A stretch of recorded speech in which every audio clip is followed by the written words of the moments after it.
by newsrooms and every media practitioner who's interested in information dissemination to adopt social media as a partner.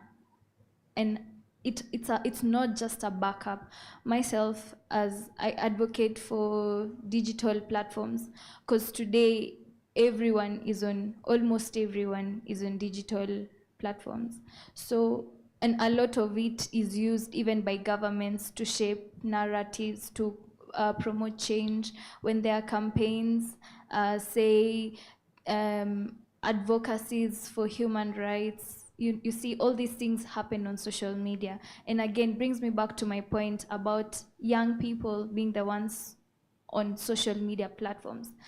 And it's true to say that even older generations who are initially on other platforms, just analog, watching analog broadcasting platforms, today are on TikTok, or they're on Facebook, or they're on Instagram. So it's not, social media is no longer just a backup. It will be dangerous to live thinking that social media is just a backup. However, I'd advocate that social media be adopted responsibly by newsrooms, because whatever we do as journalists, whatever we do as media practitioners, it's for the interest of the audiences, it's for the good of the public.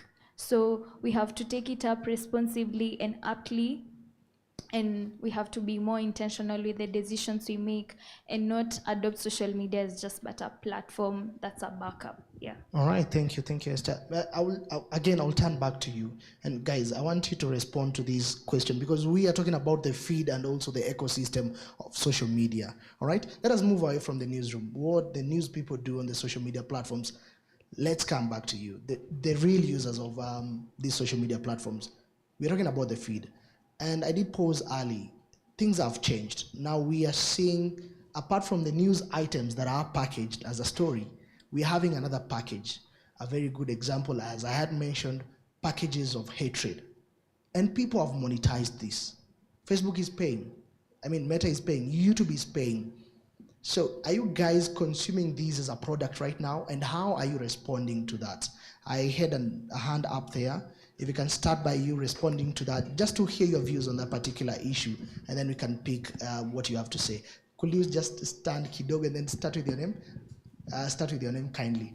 Thank you so much. Okay, thank you so much. My name is Manasseh Gidwa. I have a background in international studies and diplomacy. I also work for Documentaries International, which is a children's digital and media platform. Could I get your question one more time? Away from what newsmakers do and also news producers, that is media houses. Let's move away from the newsroom. Come to you. Have you encountered people who are packaging hatred right now as a product, as a story? And what does this mean to you as a user of social media platforms? I think that's great, because in as much as we have democratized media, we need to understand that, especially when you're talking about mainstream, journalists goes to school. They're taught about, for example, as I said, I work for children's media. We talk about things like child-sensitive reporting.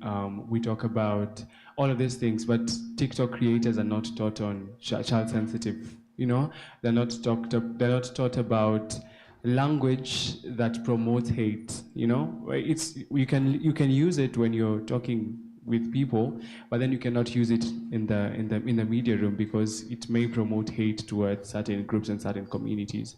And so I think that is really happening, and I think that's why some time we had, was it China that said people that if you choose an area of content, then you need to have certifications for it. I don't know whether that is enforceable in Kenya, but I get the. So I think there's so much in terms of hate speech, in terms of all of these things, and the use of words that promote hate, or or bigotry, if I can say, like towards different people, because people just go on TikTok and they just open the record, and there's no regulatory board that talks about that. People just depend on whether TikTok is going to ban you or something like that. We don't really have a board. I think that's a place that maybe we need to tackle on. My question now, it's not actually more of a question, but I think it's a question, is I think there's also been a trend. I think that we had the UK, we had other nations where they're banning social media, especially for kids under 16, others 14.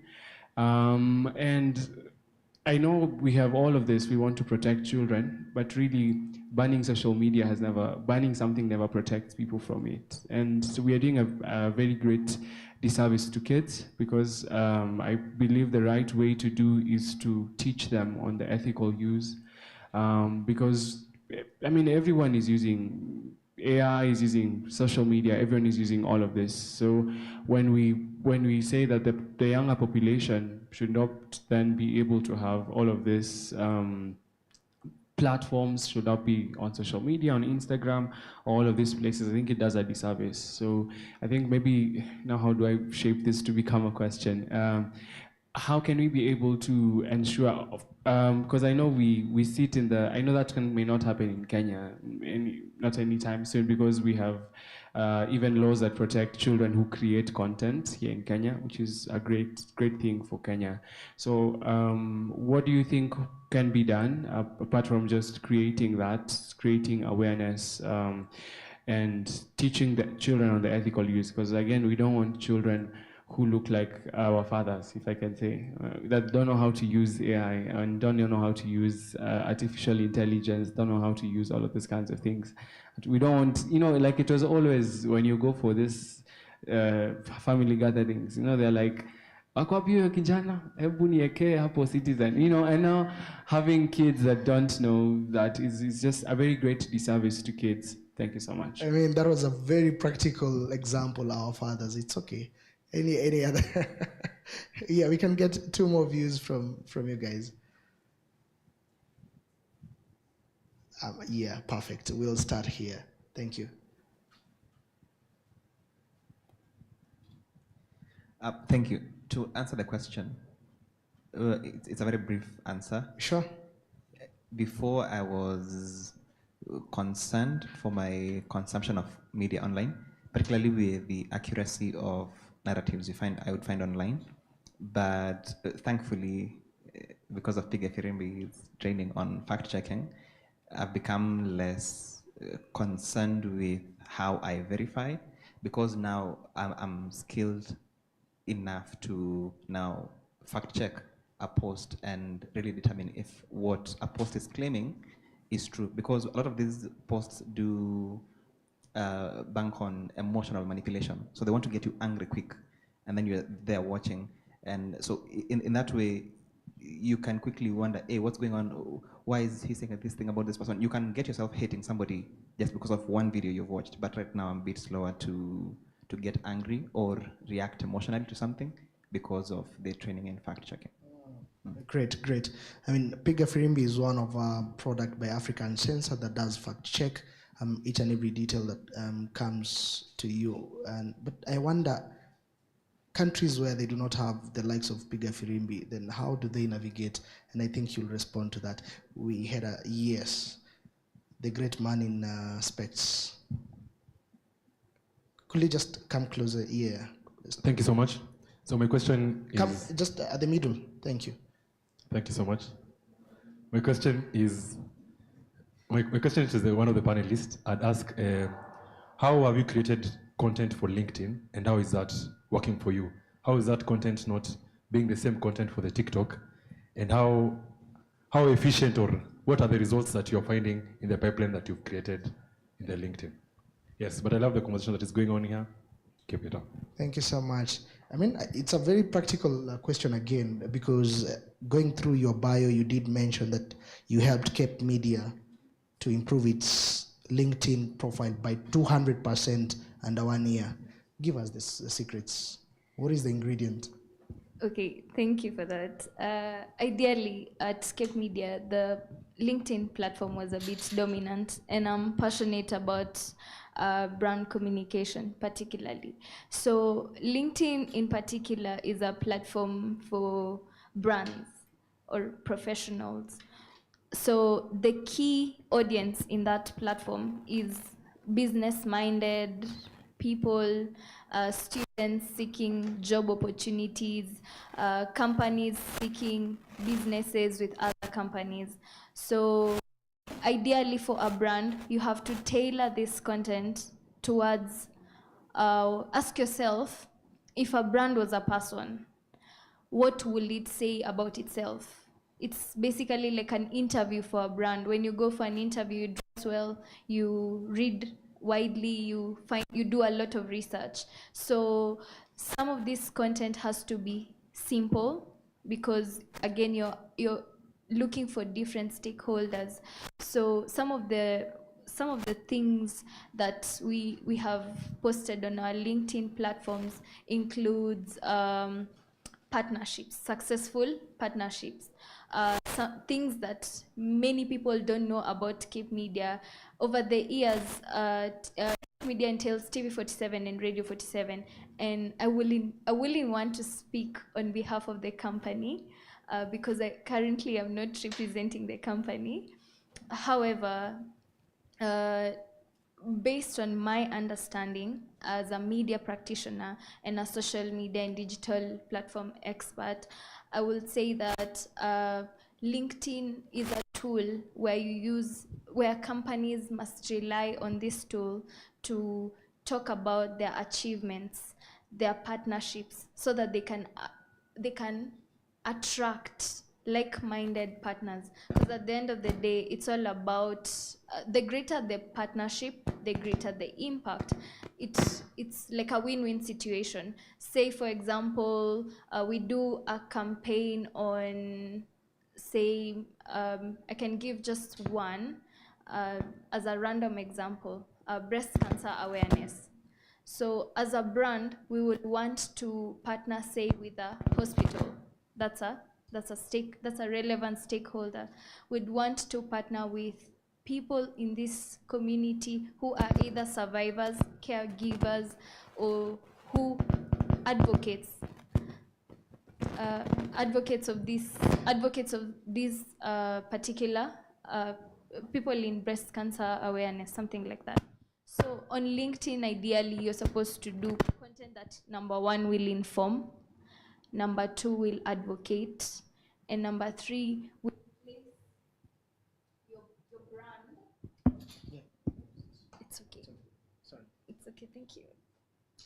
Will place your brand on the edge as a winning partner for such brands. Something that creates credibility. Say we want to partner with one of the best hospitals in Kenya, I think a public hospital like Kenyatta National Hospital, they need to trust Cape Media as a significant partner. And so our content must align with that objective. So I hope I've answered your question. Yeah. There were several other questions. If you could respond to them in relation to, packaging of hatred. We had a question from the gentleman there. Yes. Okay, I'll try to keep it so brief. There's a question that was asked about how do children, or how can we help children stick to content that is right for them, or appropriate. Actually, the word is appropriate for them. I do not have a problem with media censorship for young people. That's why alcohol is advised to be consumed by people over the age of 18 or 21, depending on the country you're from. So everything has its pros and cons. For content and some of these media platforms, you may not be there with your child through and through. And these media platforms, they don't have the ability to, if a child signs up on a social media platform and says, I was born in 1989, automatically they will be deemed as an adult. So that we generally won't have control over that. However, there's something that I've loved with YouTube that they have done. They have YouTube Kids, and they have the normal YouTube. So every time you publish content on YouTube, there's a place where you check and say, is this content appropriate for kids? And if you say yes, if the community, if you go against the community guidelines, or the algorithm picks up your content as adult content, then you'll suffer a particular consequence. So this is something that some of these media platforms can take as a move to promote the appropriation of types of content.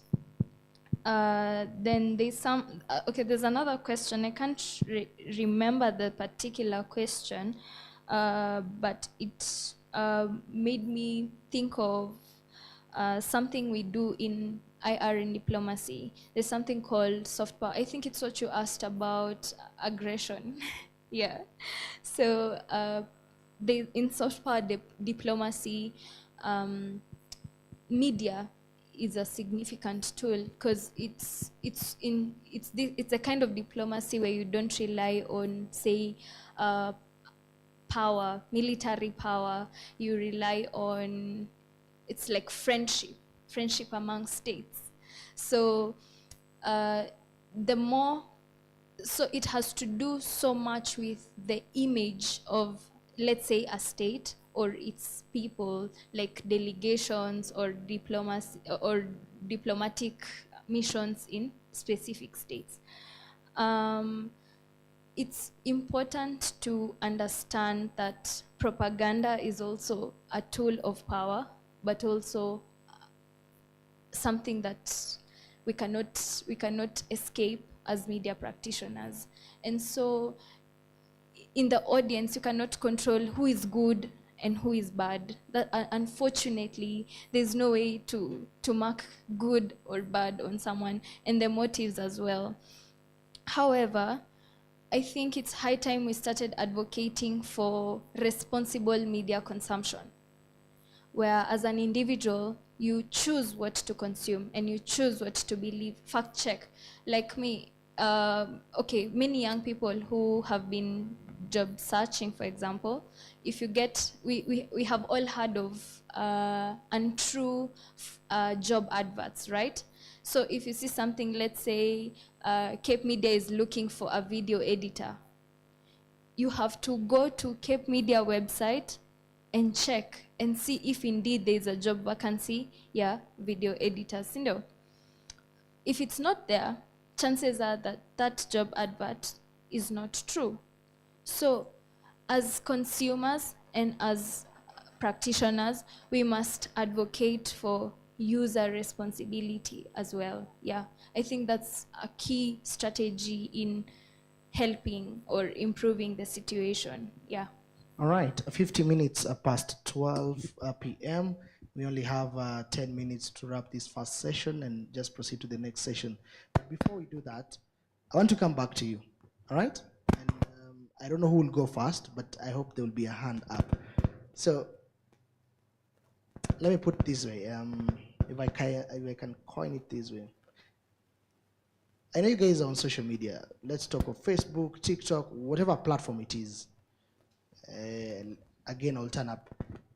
Zile post ambazo mnapitia ama zile post ambazo mna consume zinakuwa zimeandikwa na lugha gani? Is it Sheng? Is it Swahili? Is it English? Portuguese? Spanish? Zenye una interact nazo. And then just top of your head, top of your mind, what do you think inachangia that post na hiyo language yenye unaona to be that way? Yes. Napenda vile mnafikiria. Who's going to be the first one? Good. And then we'll come to you. Right. Nancy, let's use this one. Nancy, let's pass.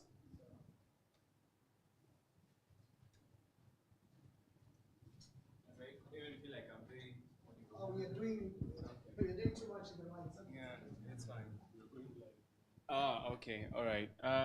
I think when you say that, the first thing I went to TikTok, and I think TikTok most of the time will be either Swahili or Sheng, and then interestingly, other platforms will now be, more of them will be the captions, the whatever, most of them will be in English, yeah. And I think it's because on Instagram I really don't follow a lot of maybe African creators or something like that. Not like Shin explained. I feel like my my algorithm on IG is westernized, but then TikTok just hits that very local bone. So kuna hiyo different. Yeah.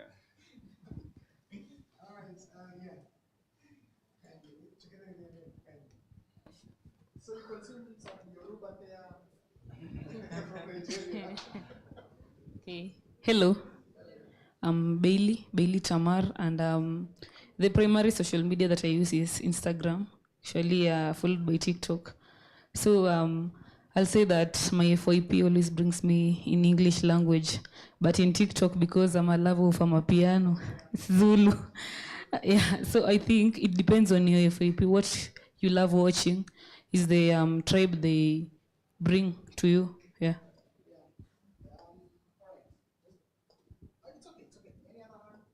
As you get the other person, the judge of the once you get strong, what is the effort fathers?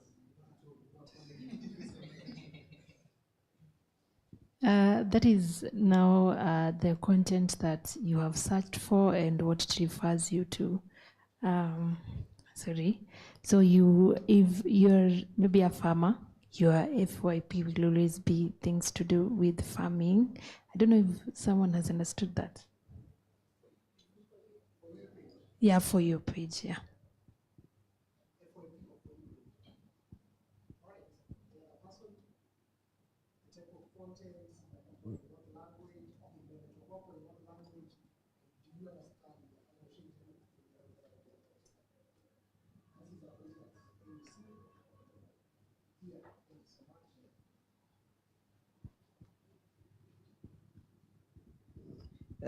The vast majority of the posts I consume on my FYP, on my for me page, are in English, but I'll encounter some in Swahili for like local Swahili news outlets, but also for users who post in Swahili. There are those, but then sometimes you'll find posts which have gone viral and they originate from certain countries whose national languages are different, so maybe Spanish or French. So you find those popping up if there's something viral that is going on. Or sometimes you find funny content from other countries and they come with a caption in those languages, in the languages of the country the content originates from. But the good thing is that there's a C translation on Instagram, for example. So I sometimes translate because I want to read in English. So that answers it. Yeah.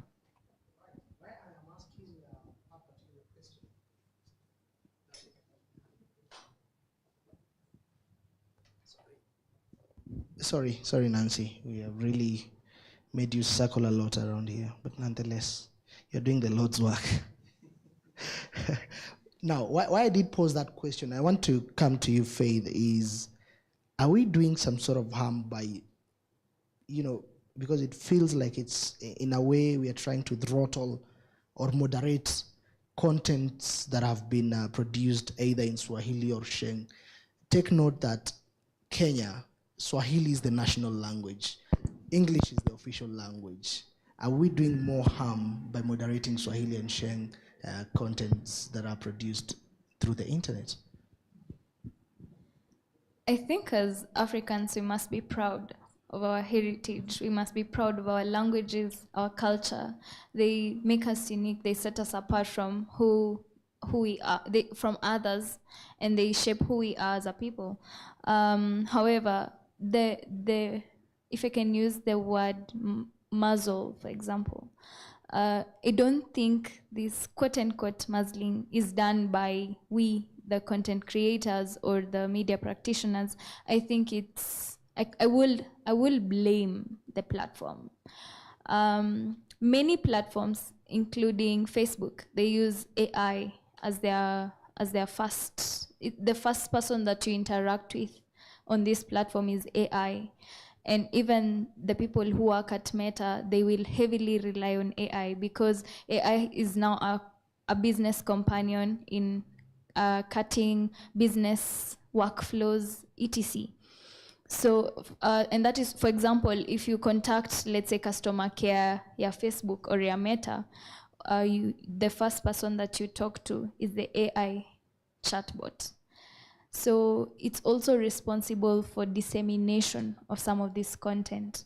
So unfortunately, AI is built by an English-speaking developer, and it heavily relies on human intelligence. We are the ones who are empowering AI, and as much as it now has the ability to recreate or regenerate information on its own, initially, it's what we knew. It's what we have fed the internet over the years that has shaped what AI now knows. So when we do content here in Africa, in Yoruba, in Swahili, in any other language that is not English, chances are the AI won't know what you're talking about. It will look like, it might even interpret. I don't know if you've seen these literal translations on, forgive me, I hope it doesn't offend anyone, but there's some Chinese products, if directly translated from Mandarin to English, you miss a word or you miss the order. So it could be something like the sun evening sets instead of the sun sets in the evening. So this is how AI somehow works. So in terms of, as Africans, there's something I heard when I attended a BBC event and they were talking about social media, and they said, make your content. Make your content the way you know how, because there's a specific audience for you and for your content. Make it good, make it responsibly, do what you have to do, tick your own boxes, then allow the public to consume it. Some content will pick up immediately, some of it won't. But at the end of the day, you have done it responsibly, you've done it well, and you've done it correctly. So use your Swahili, because recently we saw a report by MCK and they say that Inoro TV is #2 in media ownership in Kenya for TV stations, and that's a vernacular station. You see, it beat TV47, for example, based on that report. Yeah, not to say that we are not good. We are competitive in our space, but there's a significant audience out there that heavily relies on that particular vernacular platform for data and for information. So yeah. All right, thank you for that. As we wrap up the conversation, again, I just want you to take a minute or so, 30 seconds or so, and I'll give you an example. Let's walk down the memory lane. Guys, do you remember 2024, June, on 25th? That particular day, internet was quite slow. Was it intentional? I don't know.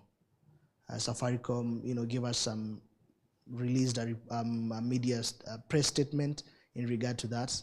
But afterwards, some of the content I personally, that I was seeing on my, what was the word again?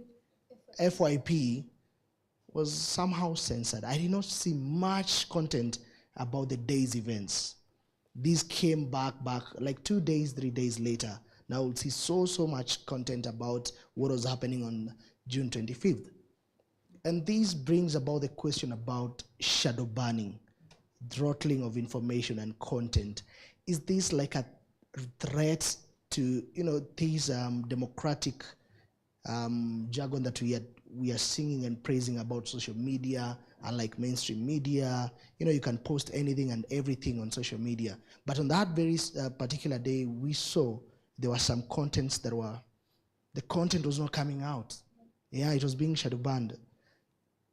Is it a policy failure in regard to the press statement by Safaricom? Is it a governance issue? And what does this mean in the near future when it comes to the use of social media and for the freedom that we are enjoying, quote unquote, on the social media platforms? Yeah. If anyone of you wants to respond to that, you will. But we start with Phil, and then I'll come to you. Yeah, definitely. Yeah. So, as a professional, I am limited to answer this question based on the facts that have been provided by, say, Safaricom or the government. And if the government officially gives a statement and says that they did not have anything to do with that, as long as I do not have evidence that states otherwise, I wouldn't be able to say yes or no to that. However, remember my point about soft power diplomacy and the media and propaganda. Governments have been known to rely on media as a tool to control media freedom. In countries like China, they are more conservative, and the government has sole ownership of what the people know, consume, produce in terms of information. So in Africa, some governments are considered weaker or more, some are more democratic, some are more authoritarian. And because of this, there's no government that will sit still and watch its people go wayward, because this will threaten national peace, national security, and it will also threaten their place as a government. So for a second there, you can think like a government, think like a president. What will you do if you are a president? Just to be brief on what you've asked, and maybe an additional point, shadow banning oftentimes happens because of the AI that is controlling some of these platforms. Remember, AI is not Swahili or African, it's English, for example. Any other data that it knows has been fed into it. And so when it comes to maandamano content, that looks like violence or content that's propagating violence. So on these platforms, there's something called community guidelines. And if enough people say, I do not want to see this content on my FYP, you can be sure they won't. Or if you're reported as a media content creator, your content will be shadow banned. So there's so many factors that come in regards to shadow banning. So it's not just government, political actors who are involved. It's also a matter of the technological aspect of it.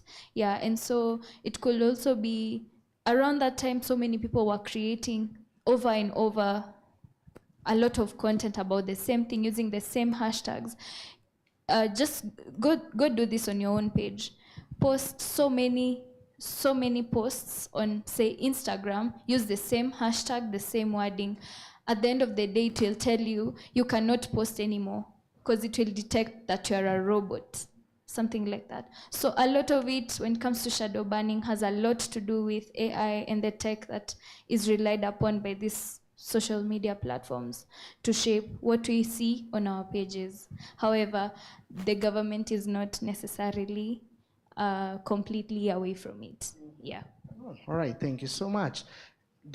Guys, do you believe shadow banning is a good thing to the explanation given by Faith Esther? You know, she's the expert here, but we are the users, right? Yeah. Right. Right. My name is Mike. I'm a digital media practitioner. To follow up on your explanation on shadow banning, part of what is shadow banned, as you said, it's most of it is done using AI, and sometimes AI will not differentiate the difference between you showing a child crying because they have gone through a traumatic event and a child crying because they are being taken through a traumatic event. I'm saying this because we've experienced that. And so what would you recommend that we do? Because I know the platforms are trying to save money, so they are removing humans from content moderation and putting AI. But what it does is that it makes stories that should be told get less visibility. The example I'm giving was, as a child, they were trying to walk using prosthetic legs because they had been amputated because of medical negligence. But because they were crying, that got flagged as a child in distress. So would you recommend that they go back to humans, or what would you might have thought of something that maybe they can do to make this better? And also maybe some of the people in the audience can answer if they have an opinion. Thanks. Great, thank you. Anyone else? View, question in regard to shadow banning? All right, I hope you'll be fair to our fathers this time. Okay, thank you. That's a good thing. Actually, saying our test, yeah. All But right. either way. But this is just something, before Nitoke, I wanted to ask a question, I think basically on what she had mentioned. And I really want to know what Cape Media is doing in this. I don't know if you guys noticed, but we don't have African children content. Most of the time we are importing either from cartoons and all of that, and the only guys that we have are the guys of like Akili Kids, which are doing a great job in doing that. And I think, and cartoons. Now, cartoons are not humans, and when we subject children to all of these cartoons and all of these kinds of things without without showing them faces of other children, without showing them faces of other, I think we are, and then if you remember during the summer our times, when you had Makutano Junction, you remember that show, and it was very lively, very African, it was very homey, if I can say, to times of Machachari and all of those, where you saw yourself and saw the other kids and saw that. And I know it's maybe because when you're dealing with children, you have to put in safeguarding. And I know sometimes it can get expensive, but then again, when we remove that aspect and now we are just feeding children with cartoons, it's just, it's a disservice to them. So what are you guys doing on that? I know we had partnered some time back with Cape Media, but can we have more, even everyone who's here, can we have more children creating? Can we have more children on the screen? Like I know we have lots of children podcasts. We have all of these kinds of things, because kids can talk, and sometimes I listen to their podcast and like, oh, okay, So yeah, thank you. Thank you. I can tell you also at Africa Uncensored we have content relating to children, Yeah. but they are tragic, unfortunately. Yeah. Quite tragic. But that's a challenge I think the mainstream media can pick up and run with it. Yeah, I remember times of Machachari and everything. Yeah. Yes, quite an interesting show. Something of the sort should come. Should come back. Yeah. All right. Any other input to that? All right. Over to you. Quite a challenge. Yeah, indeed. I'm really enjoying my time up here. So you're really making me think about some of these things that I do on a daily, but I never actively or intentionally think about. And in very few words, I'll start with your question about kids' content. It's the responsibility. Okay, creators shape the type of content. You are the soul. You're the engineer, if I can use that term. You're the steward. So it's up to us to make the content that we want for our platforms. At Cape Media, we have a number of shows that are for kids, or are kid-centric, and they're very interesting shows, and they come mostly on weekends or around. Yeah. Don't market your products. I'm gonna Yeah, for charge you sure. for that. No, I wouldn't go ahead to name the specific platforms, but just to go ahead and answer his question, I think it's a call to content creators to make some of this content.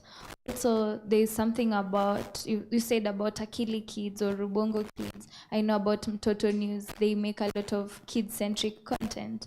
So that can only be determined by who is making this content. It's not necessarily we as Cape Media or any other media for that matter. And last but not least, the story about what brands can do. I don't think AI is going away.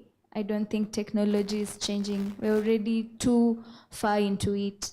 So AI will continue to monitor human behavior and control, and it was created in the first place to save cost and to promote efficiency. So it's not going to go away anytime soon. And so mine will be, from a professional point of view, I will say brands need to create their own platforms. that they create content, where they create content responsibly, because at the end of the day, YouTube will remain to be YouTube. And if the owner of YouTube wakes up today and says, I'm tired with YouTube and I want to shut it down, we cannot stop him or her. Yeah. So brands need to create their own platforms. And we can see that today with the apps, with different digital apps where brands send the content there. However, they need to remember the audience, because now I've seen them monetizing most of these platforms where you now pay, let's say, 10 shillings a day to consume a story. So yeah, I think it's a, in a nutshell, that's what I would say. Yeah. All right, thank you so much. And the last question, Ine Ukweli, the last question to you guys also. Look, a very classic example again is Africa Uncensored. What we do documentaries, investigative pieces. Some do not rub the government shoulders in a very good way, making us, do some protective measures when it comes to our security, along other content. But we solely rely on social media platforms to post our content. We do not own a terrestrial platform. You not find us on a terrestrial television set. We are on YouTube, Facebook, and every other social media platform. And this has been the case for the 10 years that Africa Uncensored has been in existence. But if you talk to Mike, if you talk to Tony, those are the people behind, and also Purity, those are the people behind our social media platforms. At times, they will cry and make noise about how it's a good content that we have created, but the numbers are not speaking to it, right? And this has been a struggle in relation to shadow banning. And one of my take and my opinion as William, all right, is that Africa, it's about time to come up with its own platform, social media platform. I know some individuals tried, but it did not work. And I'll ask this question to you, just to wrap things up. What are the bare minimums for you as social media users that you'll want social media owners or creators to put in place so that it can make it easy and convenient and user-friendly for you as a social media user? No, you'll have the last word. Let's start from you, Purity. Umeniangalia. Now, Sasa, I want to hear from you because you've been managing some of our platforms. What are the bare minimums that you would want social media creators to put in place?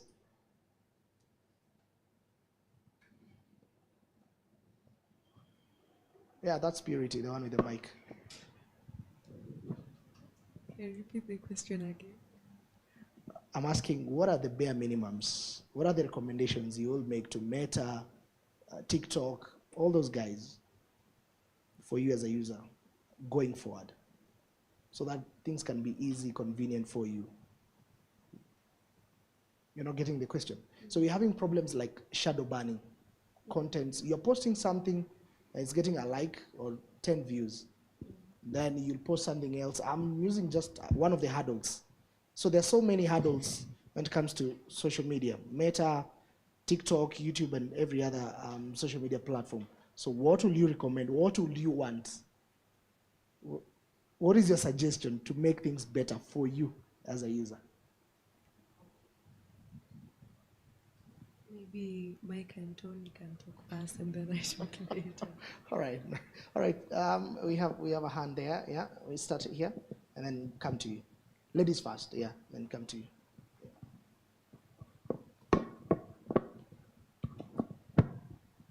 Okay, so like your question also said that some people try to create a social media platform for Africans, but they failed, right? So I think that apart from the social media creators only, also the ones that are developing the app, maybe the developers or anything, something that they should put per se is that most of the developers, when they're building something for Africans, they even in the animation and the UI UX, they put things like Africanism. You see those things like hearts and everything, so that it may make us feel much at home. But one thing is that Africa is evolving from the hearts and everything. So when you create a social media platform and the UI UX page is more of, rather than welcoming, is more of reminding me where I came from or where Africa is. It won't be like much suitable, or it's enhancing the use of AI, but it's still putting the aspect of someone in the farm doing what. So like if maybe they can create something classic, something evolving, something like Instagram, isn't it? What is that something classic for we Africans? For me personally, let me speak for myself as an African. I'll say don't put like a lot of UX of hearts and everything. Like according to my user preference, as far as we are speaking Africanism and yeah, that is concerned, reach to every target person and see their tastes. Maybe there are some kids who wants to see the bad African, and there are others like me, per se, who don't want to see that.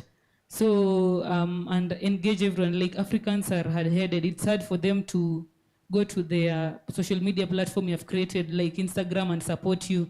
They're like, tutakusupport na uende na usirudi. So you see, so like maybe if there can be like that how do they call it, the urge of Africans to support whatever that is ours and to watch whatever that is ours rather than using meta features, I guess then there will be a change. All right, thank you so much. The gentleman, yeah, perfect. Maybe chiming the conversation, I'd like to say, once you report something to the example that Mike gave of the child, so maybe the video is supposed to be escalated to the people from the YouTube, and they can be told that your systems are banning this kind of video because of these reasons, and maybe that is wrong. Then someone human in the loop can enter, watch the extra video and confirm what is happening, and then they can help promote. They can remove the shadow banning that is happening there. So create a complete loop from the person who's posting the content to also the social media platforms, and how we escalate those issues to them. So if they are told this and this is happening, they're supposed to look into that matter and fix it from their end, since what you're trying to say can be proven, rather than leaving this whole work to the AI to do everything. And also maybe I can post the social media to also add the fact checkers inside. Kitambo Meta had a fact checking platform that they used to flag things, but recently we've had, with the engagements and people being paid on X, I think it made the move information easy for the first one your information to the leader. So I think that should be looked upon so that information increase in the social media platforms. Thank you. Thank you so much. All right, good. All right, thank you. So again, on that question that you had posed, I think we need to, what do you call it? We need to create intentionally. When you're creating social media platforms, we need to create intentionally. And I think most of the West has this, every time the West is creating, they create for them. And then Africa is always an afterthought. It's always an afterthought. That's why they'll launch something, then do it there, and then now they can think about doing it there. But then I'm really loving, because there's a report I was looking at the other day, and in the next couple of years, 3 out of every 4 buyer will be in Africa. 3 out of every 4 will be from Africa. We have such an increasing population, so that calls for every single person who is creating to come back to Africa and to come and look at what do Africans want to consume, because most of the times when things that we use are not really created for us. That's why even it's hard to what is the word? It's even harder for like I can say maybe even like the meta platforms to ban things, because most of the language that will be used that can be found as maybe derogatory or rude is not really, they've not even flagged it, and most of their systems are not even trained on African languages and cultures. Same even with the AI platforms, that they're not African literate, if I can say. Yeah. So I think there's that, and I think as I said, because of the research, and it's not a please thing. It's not as a we are asking you. It's you either do or you're going to miss out on the next big market. Yeah, thanks. All right, thank you. And I think some of the things that you are raising, we are going to be discussing them in our other 2 sessions.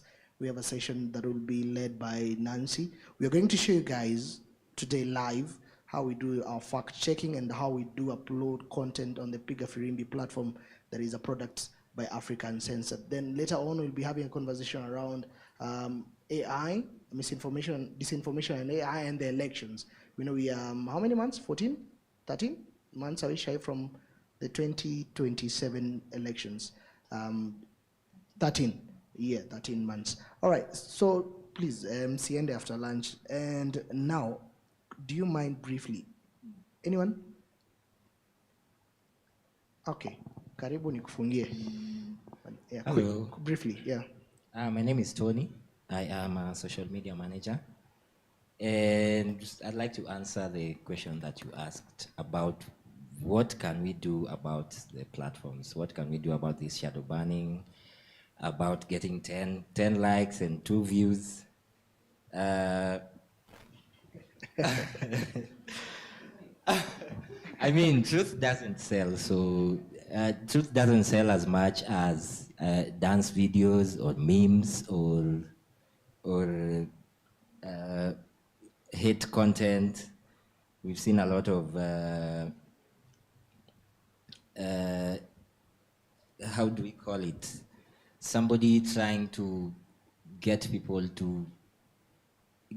angry. They get a lot of engagement. Yeah, rage baiting. We've seen people showing us their receipts of what they've earned on X this last week.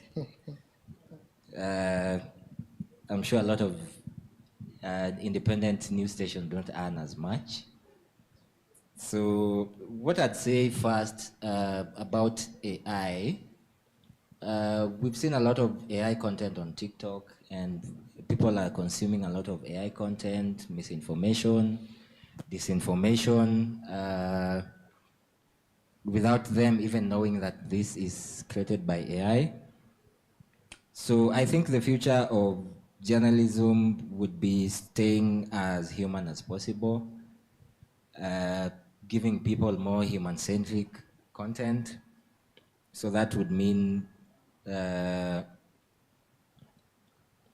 relating as personal as possible with your audience, and also being consistent, because as I've said, truth doesn't sell as much, but it builds authority over time, and people will always come back to you when they are in doubt of anything. And then lastly, I'd say that these big tech platforms are owned by really crazy people. You've seen the evolution of big tech. Big tech is now the biggest owner of media, I think, internationally. And we are seeing that most of the people who own big tech are also now owning the mainstream media organizations and companies. So I'd say that one option is to decentralize your audience, decentralize your platforms, move to subscription-based platforms, we've seen the rise of Substack.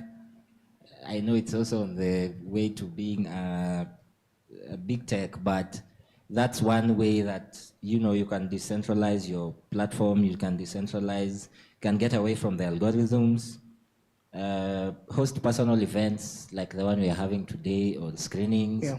or town halls, discussions. I think that way they can complement the issue of algorithms and shadow banning. All right, thank you so much. Okay, just briefly, yeah. One more comment here.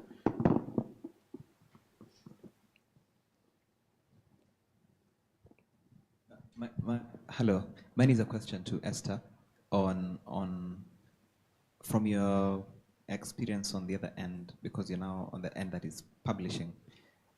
What is it that you wish we as users were more aware of? Yeah. Powerful. Now it's your turn to respond. What we as creators will wish our audiences to be aware, right? Yes, yes. Mm. I mean, I took away a point like when you spoke about social media being initially created mostly for business. It's business. Social media wasn't made for news to begin with. So there are a few. I don't know if is this things that you have come across in your experience that you went like, I wish somebody who is watching this content on the other end was more aware that either something that we are doing as a media, that like, we do this because of this. Yeah, something like that. Okay. Based on our audience, I think our audience loves us and we love and appreciate them. So I might not base my answer based on them. However, in my experience as a content creator, I think audiences ought to appreciate content creation workflows. They ought to understand why a particular content is curated in a particular way, because every type of content is different and it has a particular purpose. For example, a documentary is aimed at being more informative and educational as compared to a short reel on social media, which is supposed to be a brief 30 seconds where you give your case and communicate. So I think that's something that can help us work better, us as content creators work better with audiences generally. Another thing is audiences need to be watchdogs as well, send in their views, their opinions, some of the challenges that they face on some of these platforms so that they can inform us and help us curate this content to their specifications. I hope I've answered your question. Yes, yes. Yeah. Then very quickly to what you had answered before, you had asked before, I'll start with the first one, which is I think these platforms need to localize their solutions to the African market. We need to have Facebook, TikTok here in Kenya, for Kenya, another Facebook, TikTok office for Nigeria, for Uganda, all these countries.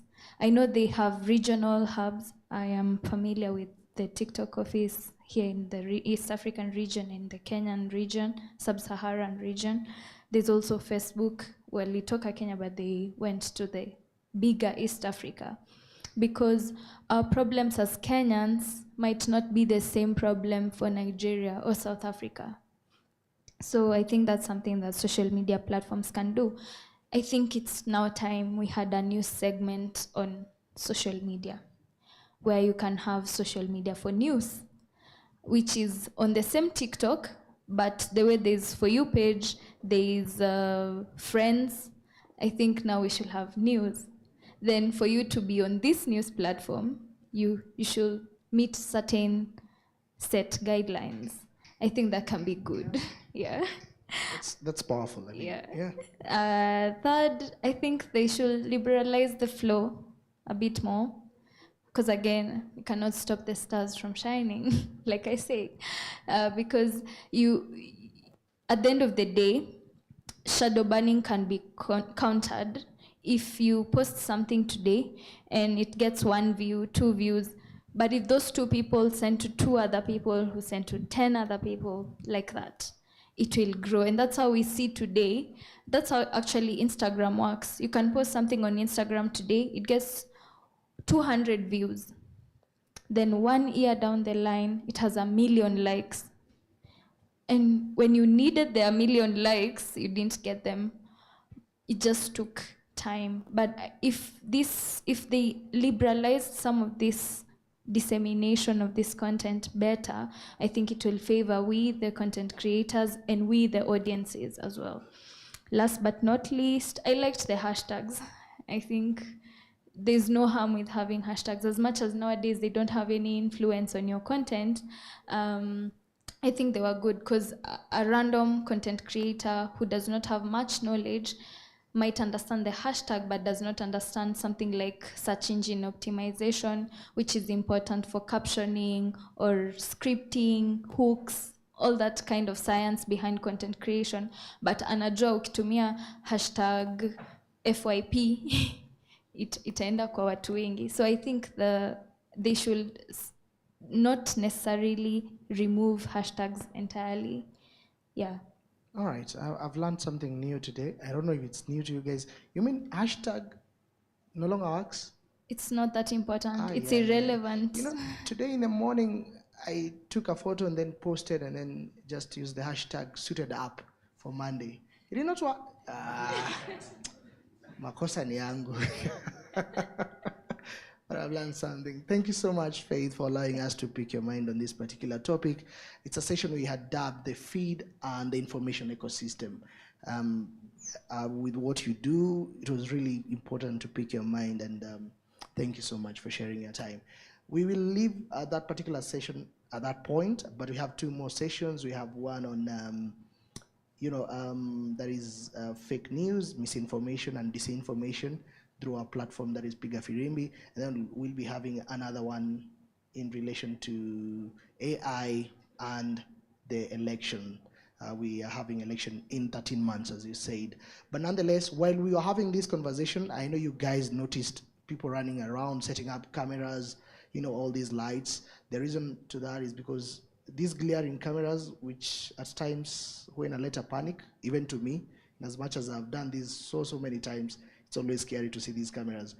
But we will be having a live podcast, which we always do each and every Monday. That is the Big Picture podcast. So we will be doing that from here today. We always go on air from 6 p.m. I believe that's still the plan, from 6 p.m., not 7 p.m., up to 7 p.m. It's a 1 hour, 30 minutes podcast. So if you have an opportunity, you can join us and be part of that conversation. We'll still be talking about social media and its implication when it comes to more so the election. All right? If you remember, is it 2008, the US election? Yeah. Social media catapulted Barack Obama to the White House through Facebook. The same thing again happened here. Dennis Itumbi and team copy-pasted what Barack did in the US. And again, they propelled the duo, William Ruto and former President Uhuru Kenyatta to State House through social media. It's a powerful tool. Yeah. So we'll be interrogating that in our live podcast and make sense of everything. Thank you for making this, all of you making this particular session interactive. I feel it was not more of a question answer. You guys chimed in and had a lot of input. In the other sessions, I hope that will be the same spirit. But for now, there's a beautiful stunning lady by the name Rosbella. She's going to sort you out. Okay, yeah, Mike, we have Mike going to sort you out for you to get your meal card.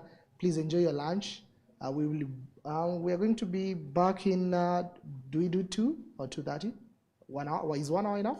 2:30, yeah. So let's congregate here at 2:30 and do the rest of our sessions. I know we're inviting more people to come and just have this conversation and see if we can find solutions to the issues bedeviling us as a people in relation to social media. Once again, thank you so much. Thank you, Esther. Thank you. Do enjoy your afternoon. Thank you.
social media to get your news? Maybe one or two can answer that first.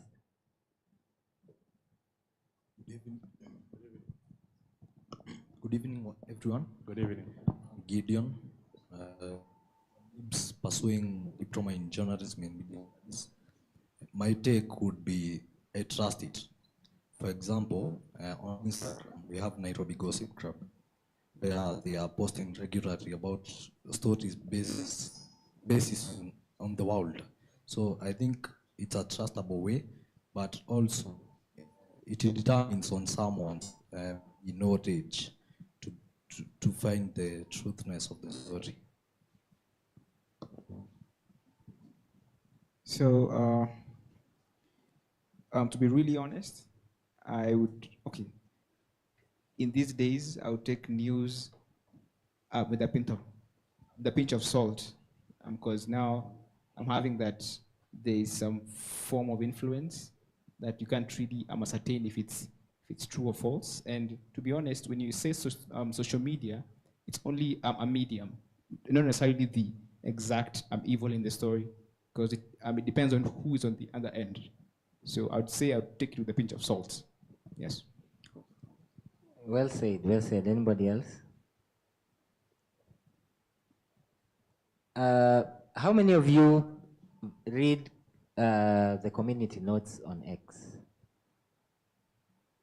When you see something and it has like a community note down there, how many of you usually read it? Only one? Oh, I'm seeing two. You guys don't read community notes? Ama amko X, Twitter. So yeah, that's one form of fact checking, and community notes are basically contribution from people who use the platform. So I think the trust is not yet there, but also if you look at the good side, social media currently has helped us, get informed on a lot of things that mainstream media would sometimes sit on based on maybe political reasons, advertisers or marketers. There are some things that mainstream media, there's some stories that, a lot of stories that we nowadays see are broken on social media. So whether it's videos, raw videos that, are later picked by the mainstream media. So I'd say that it's a two-way traffic. Social media has really decentralized who can break news or who can be reached with a certain information, or who can, it has broken that monopoly that mainstream media had, that we are reporting this and that's the gospel truth. So nowadays you see there are public discourse on issues. We see that there are discussions, engagements, impressions. So that also, sort of brings out the truth. So even if something is put out there to sort of mislead or misinform or propagate propaganda, we've seen that there are people who, eventually come and there's that clash of narratives, and eventually people get to know the truth. One thing that I've loved from the audience is the tools are neutral. We can't blame the tools for, spreading misinformation or spreading fake news or hatred. I think the question we should be asking is, who wields the systems that these tools use, and what is their intention? Thank you. So for Tony, I think maybe you can take us through the impact of AI and misinformation. I understand there are a lot of fake videos Nowadays, people can even fake voices. You can see people manipulate images. An example is the recently images that were shared by Denis Itumbi. Do you think with how AI has really transformed social media, is it really that fact-checking is going to work, or we are battling a battle that is quite hard for all of us? Well, AI is the bone of contention now, as in it's the talk of town. Everybody's talking about AI. We are seeing a lot of. How many of you can differentiate an AI image from an authentic one? How many of you can differentiate AI music from, you know, an authentic one? Or AI videos?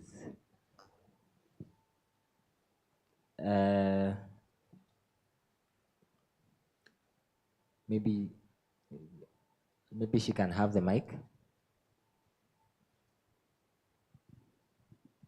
Is it something that you learned in school, or is it an initiative that, you know, you just taught yourself? About differentiating Yes. AI things.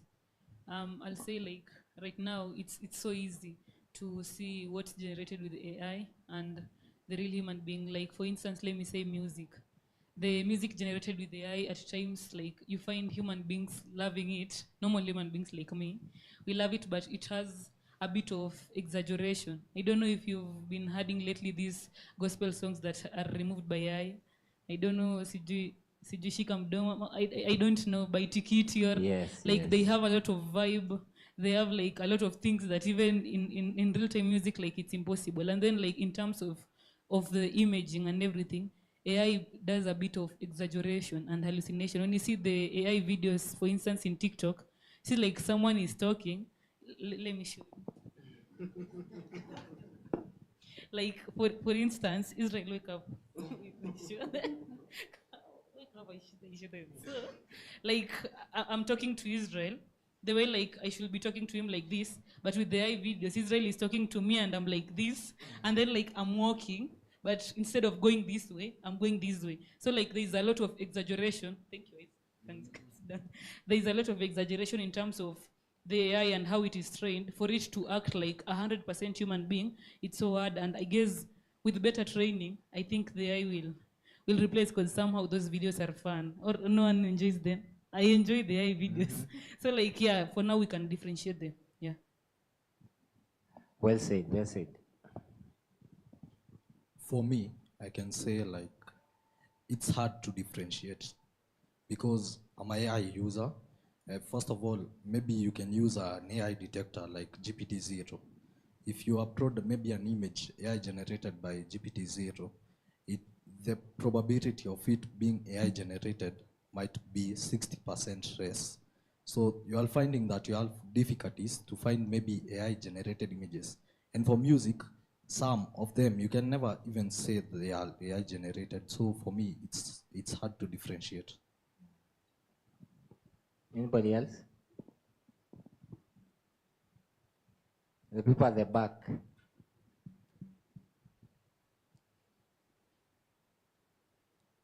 Maybe just one answer before I.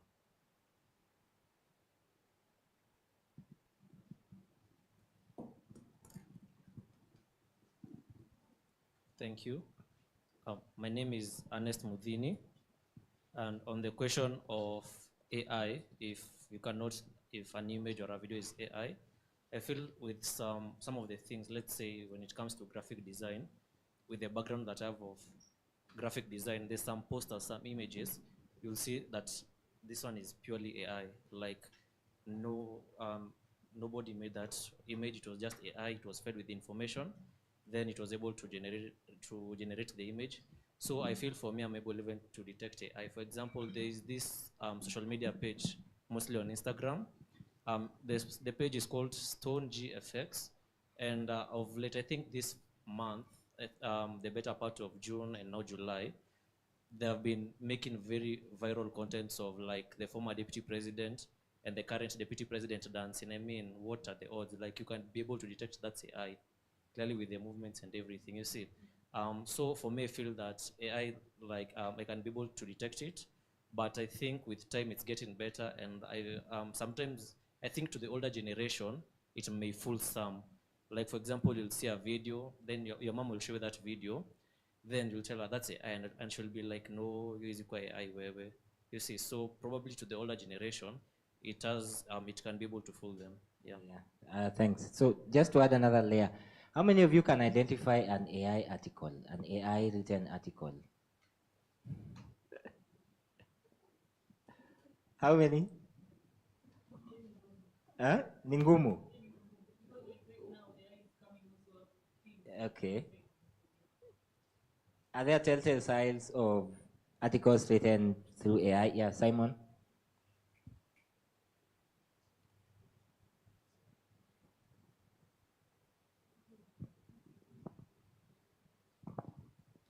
Oh, yeah. So how usually I can tell that an article is a product of AI, and this is something I learned from one of my colleagues, is it usually gives you like three things. It could say, oh, we are, I don't know how to put it, but like if it is describing something, like it can say careful, resilient, and like it's always three, yeah, this, and this, and this. And then the other thing is it usually like shortens words like we are, were, they'd. AI does that a lot. And then it chochas sana, like you get like that, the framing and the wording usually is, I don't know, like it for lack of a better word, like it chochas a lot. Yeah, like it puts emphasis on yeah. What So about hyphens? also, yeah, hyphens and M dashes a lot. Yeah, but I know the guys have come up with a prompt to remove all those telltale signs of AI writing an article. So I'd say for an article, it's really hard to know if you had like a really good prompt as compared to music, images, videos, and all of that stuff. Yeah, and also, yeah, okay, and also AI tends to hallucinate a lot, so it might miss some of these things, and it might give you some false information or give you like information that's not there at all. That's hallucination. So that's how you know. Like if you've done your proper research, it's very okay. I won't say it's very easy, but you can definitely tell an article is done by AI. Yeah, I think it's so hard. AI is currently like heavily proliferated in different platforms. TikTok is a huge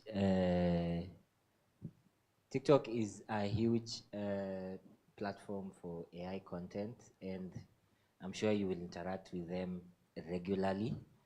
But I'm sure not most of the people can differentiate what's AI generated and what's not. So I'll just go back to the platforms. I'm seeing right now there are ways to most AI tools, most AI generated content that comes from Google has a specific metadata that are always embedded on them, including articles that if you put in AI detector tools, you are able to identify if this is AI or not. I can't really remember the name, but I'm sure Google DeepMind can do that. VO can do that. Gemini can do that. And also, I think it's still work in progress, but we are seeing platforms trying to put disclaimers on AI generated content. So you'd see like a disclaimer on videos. I've not seen any on articles or text-based content, but that also, I believe, is something that can help us differentiate human content from AI-generated content. And also lastly, just to conclude that eventually being as human and as authentic as possible will have more value than using AI on your content. So I think there will be that rise, and then the bubble will pop, and now people will start, yearning for that human aspect, the human content, the humanized content. Yeah. So, just but a question to the audience. I know most of you have seen some of these big platforms on social media, that is on X, Facebook, and Instagram. How will you know that this is the authentic page? Like, you'll always see someone is imposing themselves as maybe the president. You'll see someone is saying maybe Denis Itumbi. When you search maybe former President Uhuru Kenyatta, you'll find a lot of pages, and most of them have huge following, and they tend to share some of this misinformation. Maybe someone who can tell us, how do you check that this is actually the real page that you trust for the source, for the news from the audience, that is?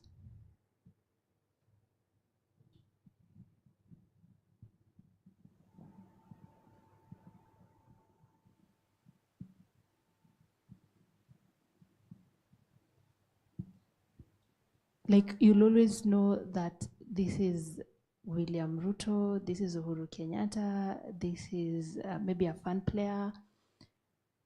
You guys don't know how to check whether this is the authentic page? Anyone who can answer that? I think he wants to answer it.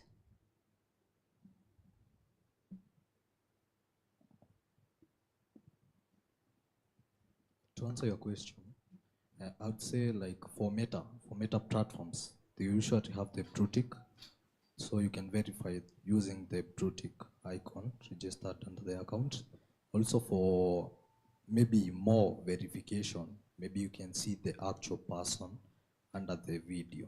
So those are my two major ways of fact checking. Thank you. So we will transition to now doing the actual verification.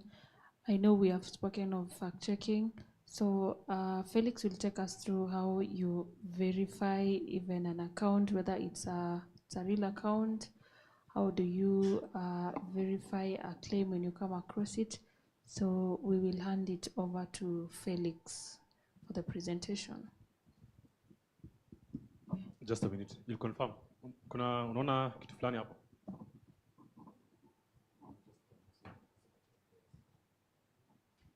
So I'm going to take you through a series of pictures. Then you're going to tell me if you think they are AI generated, just 5 of them. Then we can choose. Oh, nice. So how many of you think this photo of US Donald Trump posting with his fans is AI generated? Just raise of hands. Wangapi hawadhani ni AI generated? Who do not think it is AI generated? So you can come here. Let us see. So it is an AI generated photo. So what are the telltale signs for you to tell you that this is an AI generated photo? The eyes? Anything else? The fingers? The fingers. What else? What else is helping you to spot an AI generated image here? It's a very good, strong point over there.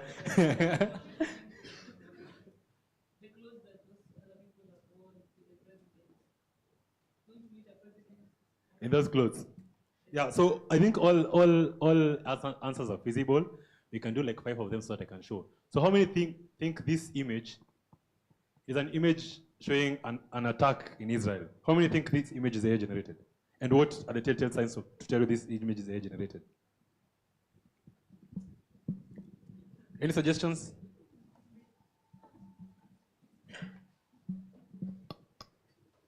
Any suggestions?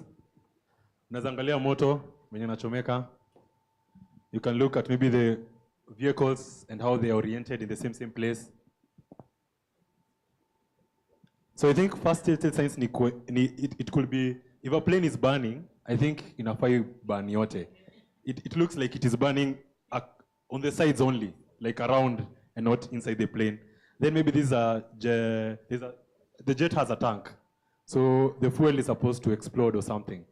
So the fact that inafanya hivyo inaonyesha, there's a problem here. So you can see even if you come closer, unaona. So these are DW, you can access this website so that you can be able to play the quiz. It's like 26 questions, but we'll do like 5. But you can see even the shape of the cars. It can tell you that this is an AI-generated image. So how you'll get to know is, you'll say this is fake. Then it will be correct and it will give you, it is not why is it not a real photo? It was taken, it's an AI-generated photo, it was taken in September. So the context is okay. It was taken in Hezbollah, it shows in Israel, but not this airbase as claimed here. And you can also spot the fake by fantasy lettering on the trailer or the fact that the vehicle has 2 fronts, more in the fact check. So you can be able to get more details on why this is an AI-generated image there. There's an image I want to get to. Let me just, let me just jump. There's an image I want to get to. Apparently, this is also a fake image, but it is a real image. Maybe I can show you. It's a real image, but the context is what is wrong. The picture is real. This really happened. There was floods, and the car got here. But you see here, there's an additional marker added called "Fuck you, Greta." So this Greta in German, it means something not good to say in public. You can say. So you can see by this, you can see the picture is real, but the digital manipulation was added. So this is making the picture to be fake. You get? So it's a real picture. Then they add some digital manipulation tools and to make that picture not real. So that picture will not be real. That's why saa zingine kwa fact checking kuna konga na causes zingine zinaitwa misleading. Then yeah, this is what I wanted. So how many of you think this image is fake? Why do you think it's fake? The fingers. Yes? Yeah, 6 fingers. Who else has another point? Because I think in fact checking tunasemaga verification 10 lazima zipite more than 3 or twice. You have information has to be collaborated by more than 2 people. So if the finger is the only thing that is bringing us here. So apparently this image is real. So this is many of you might know him. He's an actor. He appeared, yeah. You get? He put a prosthetic finger, so the image is real. It was taken, as it was taken, the image is real. You get? This is something that happened. Alikuwa kwa Grammys and things like that, and he took the image. The purpose of this is to show you how saa zingine what you nasemanga saying is believing, but saa zingine imata ingianangi. Kama hii tumeona tuko na 6 fingers that might say it is not a fact check, and we have this is a real image. So it just show you how it is easy for us not to know what is happening. So in my live demo, I'm going. Yeah, so this is going to be fast. So we are going to talk about a live demonstration on fact checking. So what are we fighting? We are fighting three threats with one question. What's the intent? Misinformation is when I pass information to you, but mimi sikuwa nadhani ni uongo, nilikuwa nadhani naamini. Like I believe that information I was passing to you. That is misinformation. Disinformation, it is I deliberately lied to you. Unaona venye mtoto anakuuliza watoto walitoka wapi? Naambia walinunuliwa kwa supermarket. You're deliberately lying. So that is disinformation. Malinformation is when you weaponize that information that you have for that person. For example, you have specific information about a specific person, but now you use their specific information against them. So you don't know, true information weaponized to harm individuals. Maybe a good example might be the crisis of revenge porn. Mtu anajua hizo picha ni zako, ziko hapo ziko sawa, but he's with the intent of harming you, that is malinformation, since they want to harm you. So the Kenya disinformation landscape. So for Piga Firimbi, we have a couple of platforms that we've gotten through. So this, I wanted to show you how narratives are made online. So as you can see, these are trends that happened on Twitter today. So unaona kuna hizi accounts zote zina spread hashtag inaitwa GOK this week. So you'll see by all these posts, most of them will be talking about what the government has done for good. So we'll be having things that the government has done. President William Ruto will have so many pages with his development. These people are trying to create a narrative. These people are talking at the same time. Most of the time, if you see this account, it's a red flag. But you can pass through so many accounts and see they're trying to make sure that this is real information that is happening, that the government is doing for real. But as you can see, Tango 527 merchants. You see, they're talking about what the government has done, Ruto has done, and things like that. Another one is this one. So they are talking, they are trying to destabilize the people. So here they are trying to, you'll notice, I'll show you 3 hashtags. Most of the time, when you're spreading information online, you spread it in 3 phases. Power before the people, coalition of egos, and too many confused chiefs. So you'll notice most of these posts have either power before people, coalition of egos, or too many confused chiefs. So that if many of you tweet in a certain way, hizo information zitatokea kama may tweet on the same time. So you'll notice you have coalition of egos here. And as you can see, if you can notice in this picture, you can get who they are talking about. Maybe Kombali, unaweza ona ni Justin Muturi, but you'll see their photos hapa nyuma kidogo. So you can see everything has coalition, power before people, too many confused chiefs. Coalition, power before people, too many confused chiefs. And they have the same photos posted. So it's like they are told in one group, we want you to flood information with this type of narrative, and this is what we want you to say. Then so many people come there. This happened today, so 5 hours ago. So if you see, you can get so many posts, and then you will agree, or you'd want to see, this is what is happening. Another example might be, this is what happened in Kisii over the weekend. One guy died because of demonstrations and things like that. The DCI called the MP for Nyambari Chache, he's called Jihanda, for him to be able to report. But now, as you can see, so many people are coming to stand with him, and his place will cause political violence. So you can see the narrative that they point here. We stand with him and for the people. So you can see there are so many posts about him. This is the guy. It happened yesterday at Linda Mwananchi rally. So most of the time, if something happens yesterday and causes a narrative online, the next day they will try to discredit whatever happened so they can form a different narrative. So you'll notice from this, people are trying to show one of the reasons why he was held was because so many people came with batons and it looked like it was an orchestrated thing. So from here you can see these people tried to create a narrative. Another example maybe about Olkalao. Olkalao, we are going to have by elections in like 10 days, I guess, the 16th of July. So Olkalao, the DCP candidate, we'll get his name very soon, but the DCP candidate has been pushed, ndio aweze kuvai. But now, since the narratives there, you can see, they are saying Olkalao is not for puppet, meaning they don't want the DCP guy. They are promoting one guy.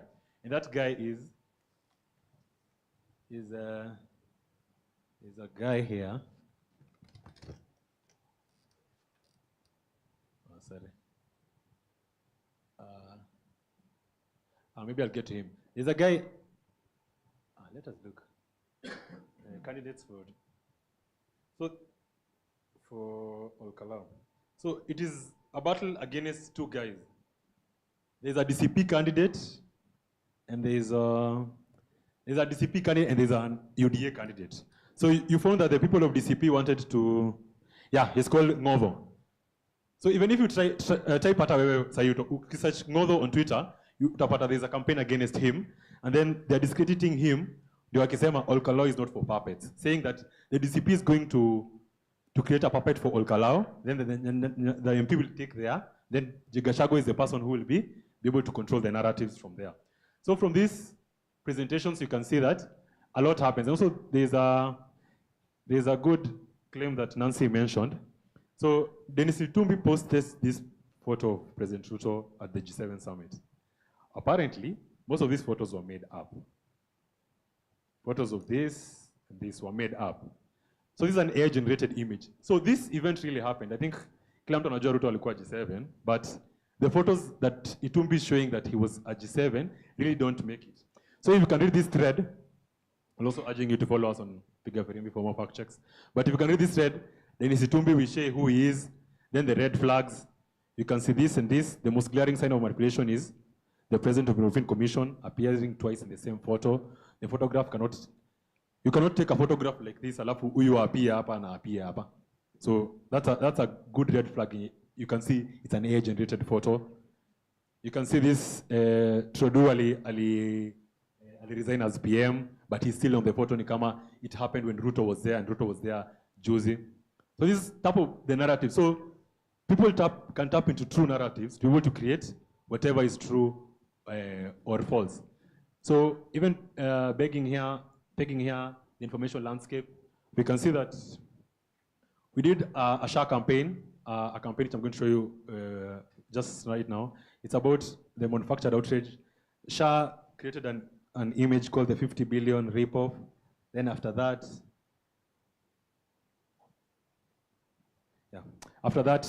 ikakuwa na lot of campaign, a campaign that was done on Twitter. So we tracked that campaign on Piga Firimbi. I'll show you. There's a Rachel Wandoto story, narrative that was twisted for the political gain of political mileage.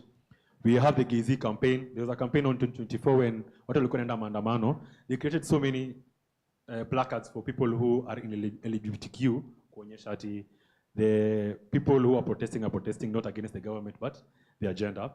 We also have, Korir Sing'oei. Yes, there's a famous video yenye ali post video ya Zakaria. He's called Zakaria something. Farid. Na haikuwa true.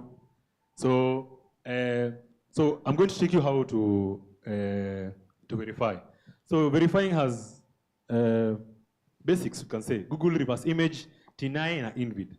So Google reverse image ni ile normal. Once you have a photo online, ndasemaje? Ndio hii. So Google has the biggest database of information online. So most of the time, the reason why people use Google reverse image is because utaona that information will be posted wapi for the first time. So you can pick any photo. I'm not sure what this is going to show, but let's try. I have a lot of just any photo.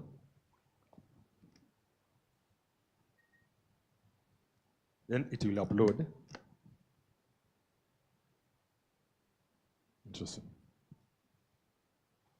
Oh. Yeah. So the photo is going to show the exact visual matches of this image. So upload photo kwa Google reverse image, itakuonyesha kuambie hii photo ilitokea mahali pamoja. So you can go maybe, sorry. Yeah. So maybe you can go here and get the exact images. So if I want to see this image, naona hiyo image imetokea kwa Getty Images, imetokea kwa iStock, imetokea tena hapa, imetokea hapa, with different downloads, as you can see, in 80,000 as a university student, this 485,000 as an African woman portrait and things like that.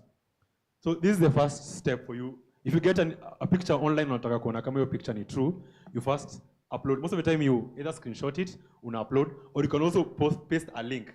Kama iko online, just paste a link here. Okay, paste two link hapo tena ufinye search, it will still do the same thing. The second thing is Teen Eye. Teen Eye inakaa kitu kama hii. You just search Teen Eye, ni free. Okay, we can try uploading an image, but Teen Eye inakwambia pia where the image got there first. Let's say what I have here. Let me see, just a minute.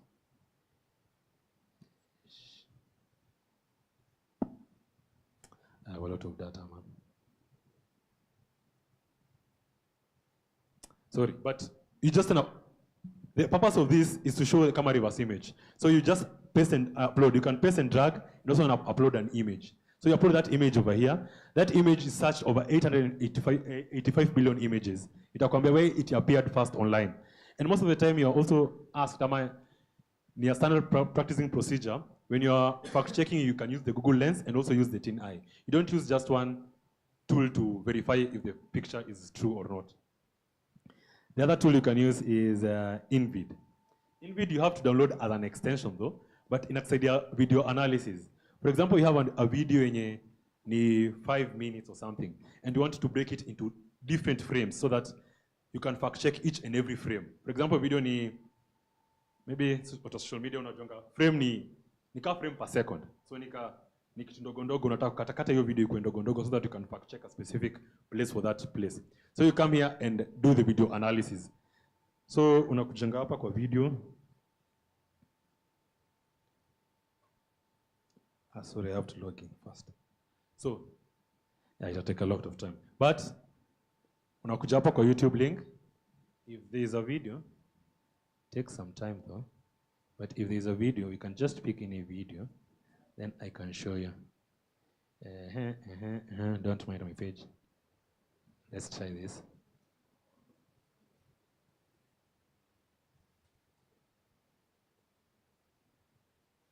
Yeah. So you just copy the URL, go to InVid, then you post the YouTube link. Then you submit. So it will take some time, but itakata your video into several frames that you can also submit. Unaka your video to download, itakuonyesha keyframes kadhaa, then you will be able to see. We'll come back to it. Take Michelle. You see, it cuts into specific segments of the video. So if the video is like 3 minutes, unaweza cut your video into small pieces ndio ufact check your video. Contents za katikati zina kama ni real. So unaona at different places of this podcast ndio wamepick randomly too, but these are different places. So if you see, for example, this video, you can now reverse image with Google Lens. You can do a reverse image search with Yandex, with Bing. Because easy reverse image search are done against the database of information that you have. That's why Google Lens has the largest inakuanga reverse image ya watu wengi. So you can just do this. So that is one. Then, those are some of the tools that you can use to fact check an image. So if you're on an image or a video, you want to see where it has been posted.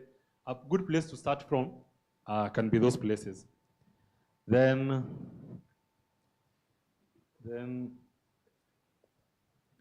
how to do a reverse image search, as I showed you. You capture the image or copy its URL. So lazima download your image. Sometimes you download them or you screenshot. But you capture first the image or the URL. Then you search it twice. That's what I was saying. You cannot fact check a video as it happened under one database. Luko naona hapo kwa individual tuambia search image research through Yandex from Google mahali na wapi. Then you can sort by dates. Dates ni pale penye reverse image search unaweza pata the earliest yenye ilipostiwa. For example, kama umepata 30 people posted the photo on that day and I want to find who posted that, the first person, naweza sort by date or by time, you get who did it first. Then you match the context. Your place yenye kama mtu anasema hapa, for example apige picha hapa, we are here live at the Scroll Summit or something, and then we are here maybe at Kempinski or something. So the context is what is supposed to fit into the whole ecosystem that now. So maybe the next one is, I'm going to show you how to do a geolocation. For example, on a video postiwa mahali, I don't know how to do it. A good example of fact checks done on geolocation ni hii. So this is, yeah, this is. So on this day, there was a video posted showing the RDU are leaving Allsops to GSU heading to Nairobi. So as you can see, this is the video they used. Then this person akapasta akasema RDU anatoka Allsops to GSU. This was during the maandamano. So when people were telling each other that this is happening, tumefika Thika Road, tumefika wapi, huyo aliposti video kuonyesha watu, this is happening. But how do you debunk this? So touch post showing a video, blah, blah, blah. Then you go to the background, what was happening. It was during June 2025, 2024, blah, blah, blah.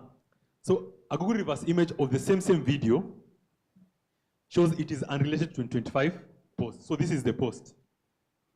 This is the post that you Google reverse image this video that was posted. After you downloaded and then uploaded it, it shows the post was posted on Facebook. Then once you use geolocation, you realize this is not Thika Road, huku ni Lang'ata Road, of that video that you show. You realize, akisema for example, living Allsops, maybe koneshi Allsops unafaa uone hiyo nje uone Mountain Mall mahali, Garden City mahali, unafaa uone KCA maybe mahali, somewhere maybe unafaa uone hizo lanes 8 za Thika Road. So there are telltale signs for you to tell you where this place is. So for this place unaona, alidefine ni Lang'ata because of this bridge. Acha tuone kama tutaweza kuona hii video. I'm not sure if it's still up.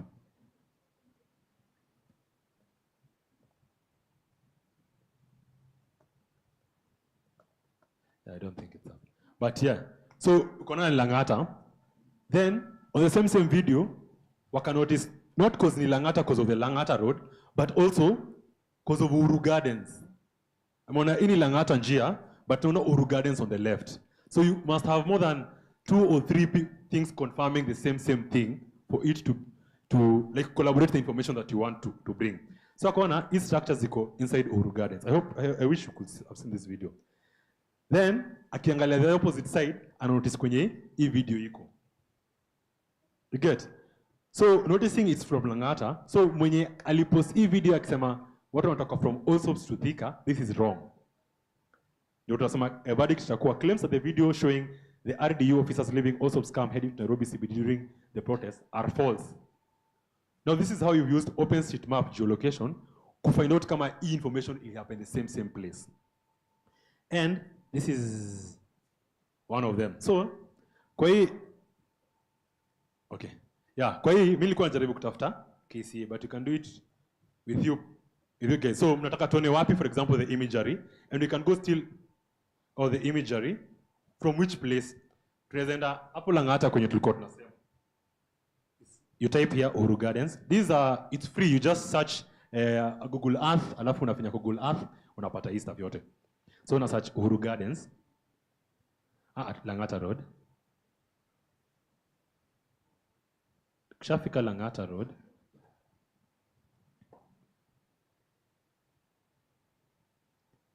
it shows you this is Lang'ata Road.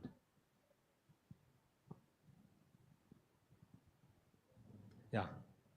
Ubaya Lang'ata Road is just a road. Si ndio?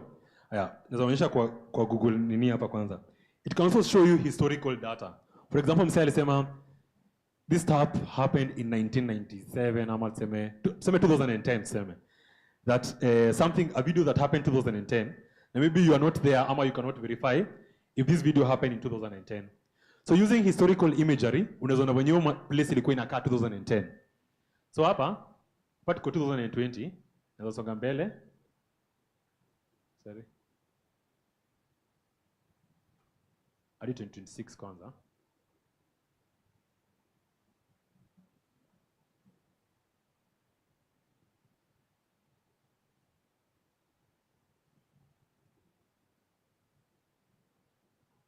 Just a minute. I think let's search for a place. Uhuru Gardens. Uhuru Gardens. Yeah, Uhuru Gardens.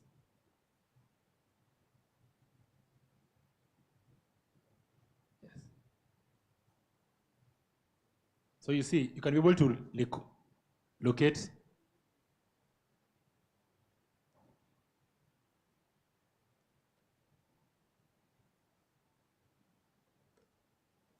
just a minute.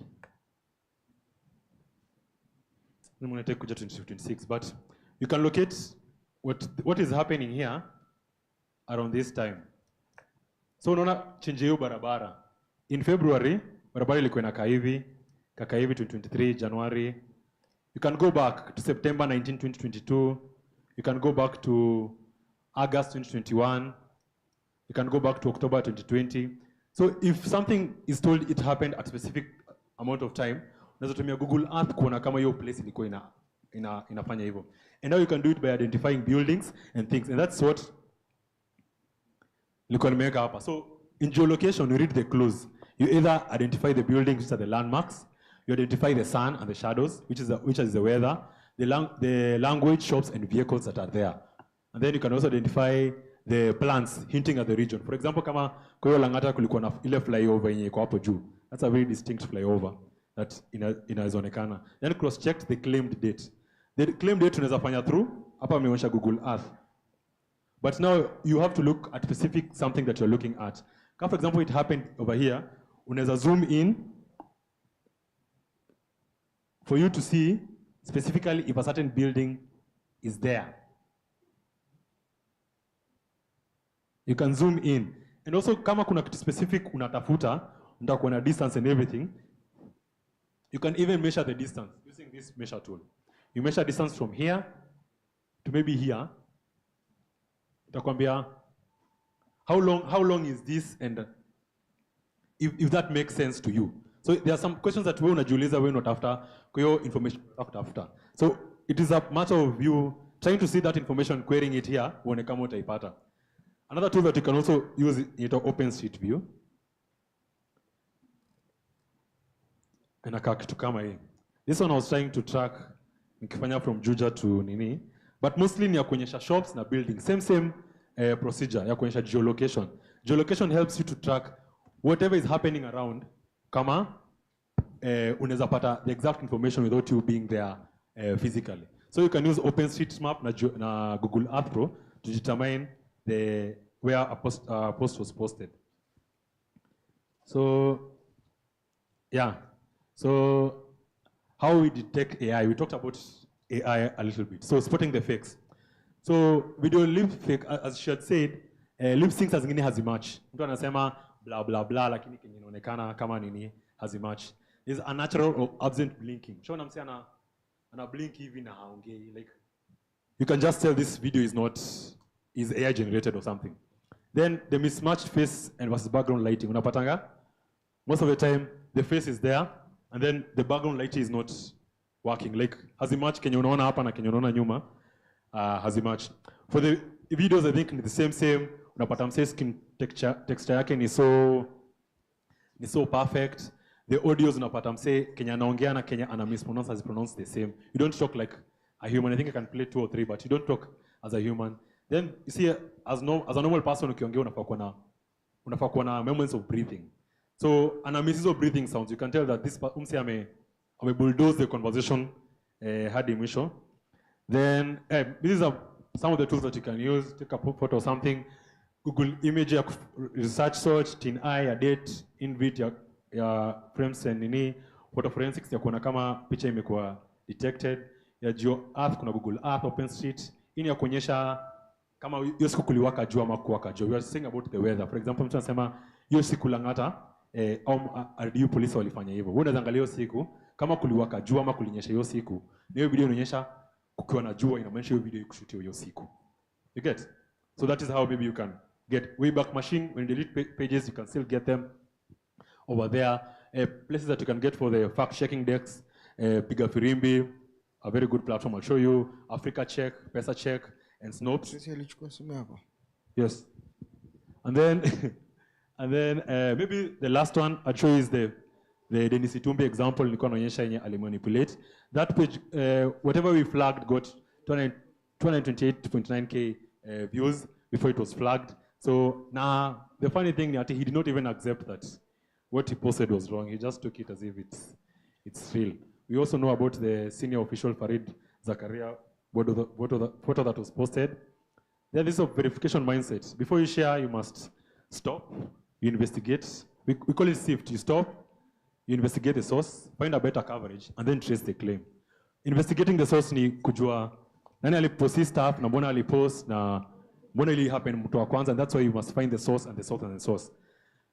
For our Piga Firimbi, I can show you as I'm wrapping up. Maybe you can have a few questions, but as I'm wrapping up,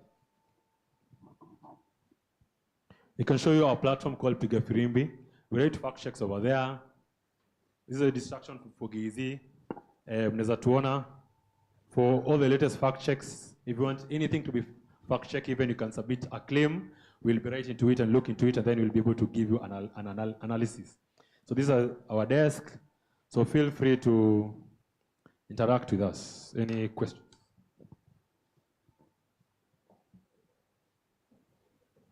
Tumelewa ama tumelewa?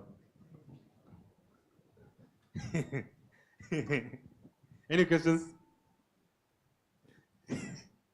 Yes, Kanyo, kuna swali? Yes.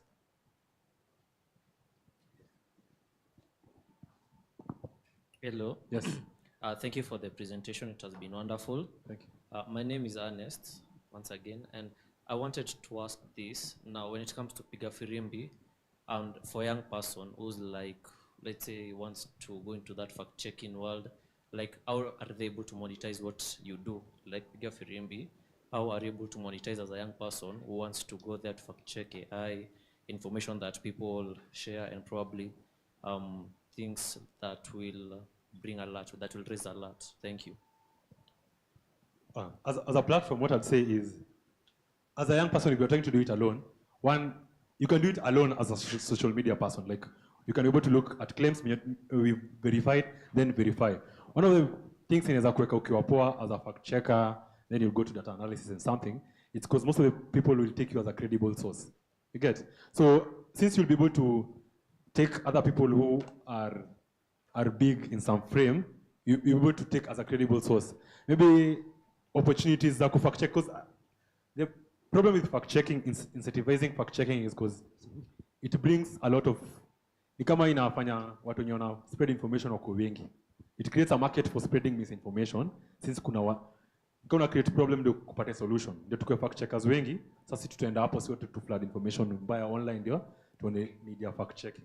But if you can do it as an individual person, having the skills, and also there are so many sources. Kuna AFP digital courses, kuna Piga Firimbi, but if you can do it as an individual person, inakusaidia wewe kubuild brand yako online tu pole pole. You take this video, unasema this video I saw it was manipulated, this is how I got. Because in fact checking channel lazima useme procedure na methodology. So kwa sessions zote ukiona hapo, you'll get to how we got to the answer. Zata kupeleka hapa na hapa na hapa. So if you can get everyone to that methodology, people will trust you even more as a credible person. I won't promise you ati kuna openings job 200 and everything, but kama data analyst na fact checking, the scope grows. The scope, if you can do data analysis, inaweza kuwa mbaya sana. Yeah, any other questions? Gracias. Yeah, All right. Thank you so much. A round of applause for Felix Mudoka, for Nancy, and Tony. All right. Thank you so much once again. Guys, may pick a few things, right? Are there some things that you, in person, bila kutumia all the so many details we may share in 1 hour, you can use individually? Just one aspect. If I can pick random, just one thing you can put to practice. Go fact check. Yes. Let me hand you my mic. Like measuring distance from one place to another, like even a short distance, it can be difficult to tell from one maybe building to another how far it is. But using the tool he has showed us, you can mark the points and tell how far it is. Yeah. Perfect. One more, so that you can progress. One more, a lady, preferably. Yes, let me just pick you. Just one thing you can use, in as much as you're not a profession in fact checking. Okay, fine, it's okay. All right, that was quite a session. That is what we do, fact checking, and you have seen the team. They do quite an amazing job. You can go to Piga Firimbi and see some of the things we do, quite some intense things. And in this world of the internet and social media, daily we come across fake news. We interact with that. At times we even consume and believe. But it's important to be careful and also be on the look. All right, we are streaming this particular session, even so was the previous session. So camera kikumulika, please try and look pretty, smile, everything. Don't be too serious. It's not a serious affair, right? Hey, and then kauko na swali, contribution, please do not hesitate. I'm shy away from doing so. Now we are going to our last session of the day. Again, let us make it a conversation. Isikuwe tu ni watu wenye wako hapa mbele wanaongea, you guys are silent and everything following up. By mistake you end up being on your phone, because I'm sure this is a very crucial and important discussion to have. We are all integrated on social media through the different platforms. Sawa sawa. All right, so this particular discussion is going to just a chat in the outlook in the coming months. Remember, we are going to have an elections in 13 months.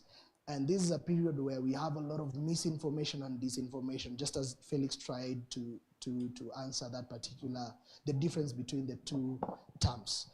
So with me, I have two experts who will help us in digesting all this information.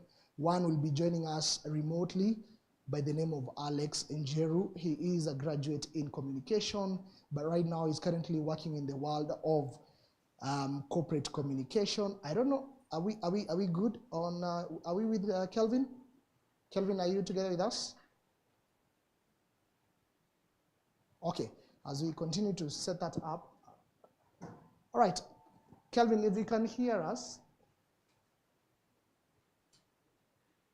Okay, before we bring Kelvin on and engage him, at this point, I just want to introduce our other panelists and just a brief history about him. What he has done, he has spent his career doing, the most, for close to 2 decades, right? He has walked and traveled across the entire continent, that is Africa, working on the hardest problems in communication, changing what people do. He has worked on elections, fought disinformation, and built systems, that nudge behavior at scale. And if you ever wondered when there is a country is fighting or in clashes matters election, he's there to help and dispute those results and help during those disputed results. He's the co-founder of Verge, Key and Zaumu, and one of the sharpest minds on narrative, misinformation, and behavior change in Africa. Ladies and gentlemen, please help me welcome Cedric Nzomo. Yeah, umesikia profile yake, si huyu anaweza kwa hiyo conversation? Si ndio? Welcome. Yeah, just tell you, because we'll be only the two of us here live, and then we'll be having Kelvin online. Do you have Kelvin? Yeah. Okay, should we start as we wait for him, right? Yeah, we can continue before we get in touch with Kelvin. Siku hizi mambo ni digital, so tunaweza endelea before we get to Kelvin. Cedric, thank you for making time for us physically here and on this important discussion matters, social media day. A lot has changed in the landscape. We're talking about misinformation, coordinated disinformation, and dark channels. I will start with this, and please be part of this conversation, right? Let us make it lively as possible, okay? Perfect. I'll start with this very simple question. Are governments operating in a coordinated way to spread information and misinformation and disinformation to its citizens? A very short answer is yes. Yes, and I think for Kenya it's important to say more than you think. A lot of countries kind of come in second in terms of they get to experience the most advanced forms of misinformation after we do. We usually are the testing ground for a lot of these things where I'm trying to avoid ridiculous technical words here, but we're usually the bellwether for a lot of these things. If you look back to 2012 to 2017, Cambridge Analytica was here shortly after Brexit, before Trump. They were here. We were the ground zero for foreign governments and foreign organizations coming in and setting up that level of misinformation, that level of disinformation, because with disinformation, there has to be like organized structures behind it, right? When you come to what's happening like from 2020 to maybe like 2022 and until now, we see it, we're just looking at, X, where you have a bunch of people who are being paid to to basically tweet whatever the government wants them to say. We're the ground zero for that. So is the government doing it? Are government people doing it? 100%. And they don't care that you know that it's fake. The whole goal is very specifically to get you to trust the process as little as possible and to care less. That's the whole goal. You, especially the young people, the aim is to make you as frustrated with the process as possible so that you don't try to seek out the truth and you don't try to like explore the process and you don't try to participate. So yeah, that's short answer to your question. The short answer to it. Perfect. I'll come back to you. Now, because I had some mamas here from you guys, I just want to pick your mind. We agreed we are going to have a conversation, right? So anyone can take the mic and just respond to this question that I have. I'm really tempted to tell you guys to post a photo of you and do the hashtag. But in the morning, we had a session and one of the experts shared that squeezy hashtag as you work. Do you guys still use hashtags? You do? Alisema as you work. Anyway, back to the conversation.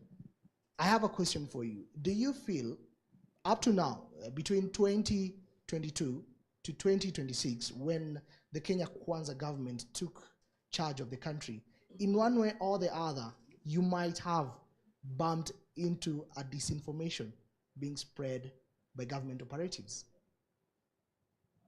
Yeah, take 30 seconds or so, 10 seconds, think about it, then you can pick an answer from you. Just anyone, you can take the mic.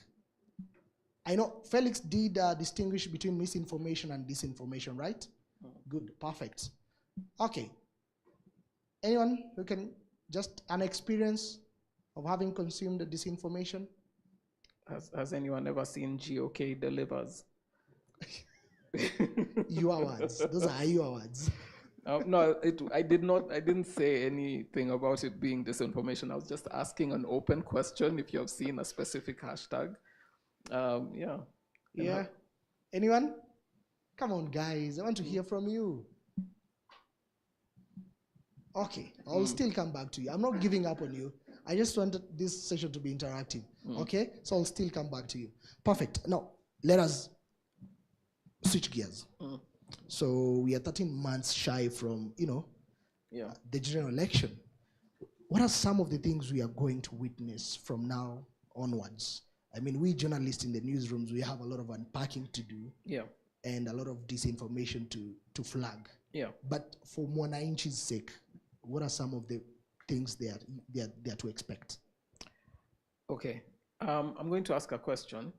Please, this one engage with. How many of you are in university? College age, thereabouts? How many of you are working, employed? Okay, how many of you are unemployed and not in university? Okay, so then some people are just not putting up hands. All right, cool. So the reason I'm asking this is because if you're in university, I'm pretty sure you have come across people who have come to your campuses and offered you a small amount of money to tweet. Yes, no? Okay, I've had one yes. I will assume based on the engagement rate in this room that means 10 people. But the reason I'm saying this is because that's the next frontier. Where we've gotten to right now, let me just first get something out of the way. Misinformation, disinformation are not cured by information.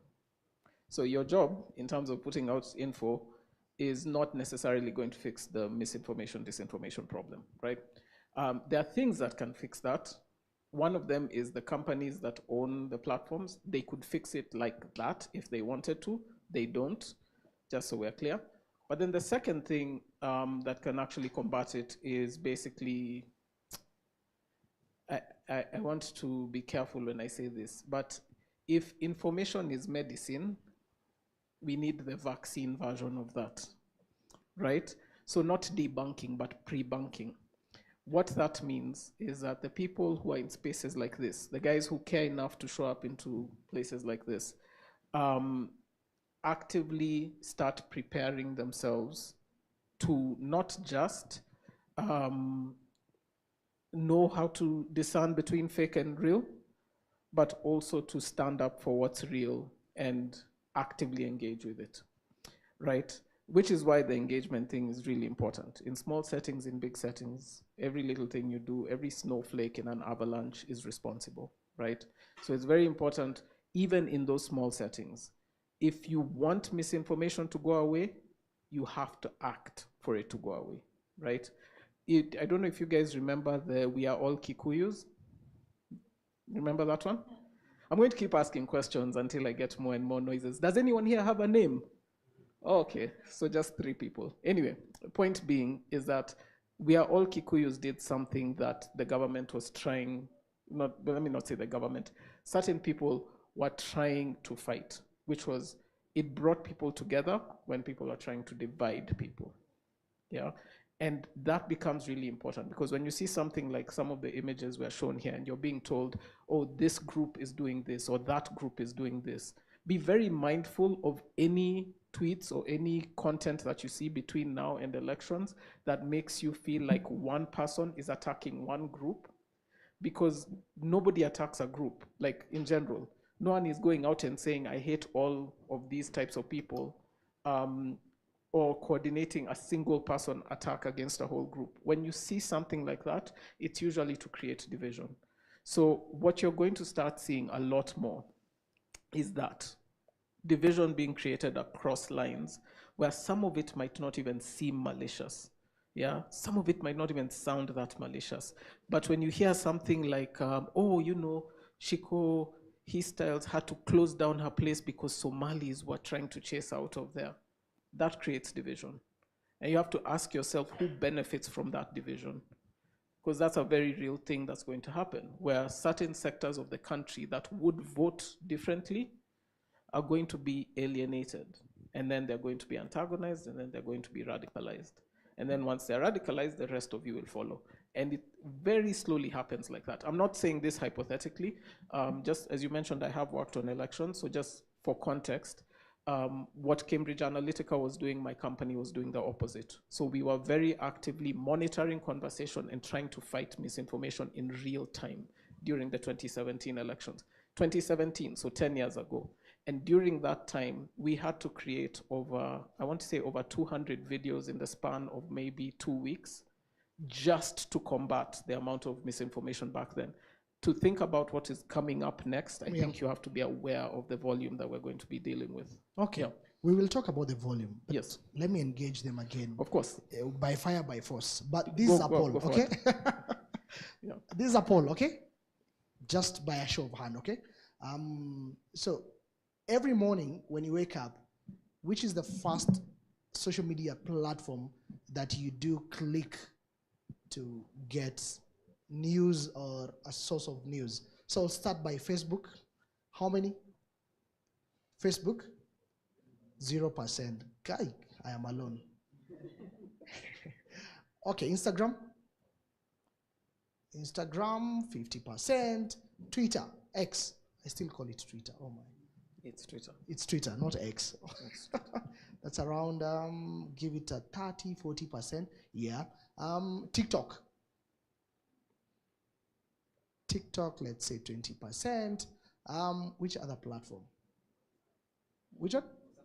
WhatsApp. WhatsApp channels. Oh yes, WhatsApp. Right. Okay. Quite a number. Am I forgetting any other? YouTube. YouTube? Oh yeah, YouTube. 2.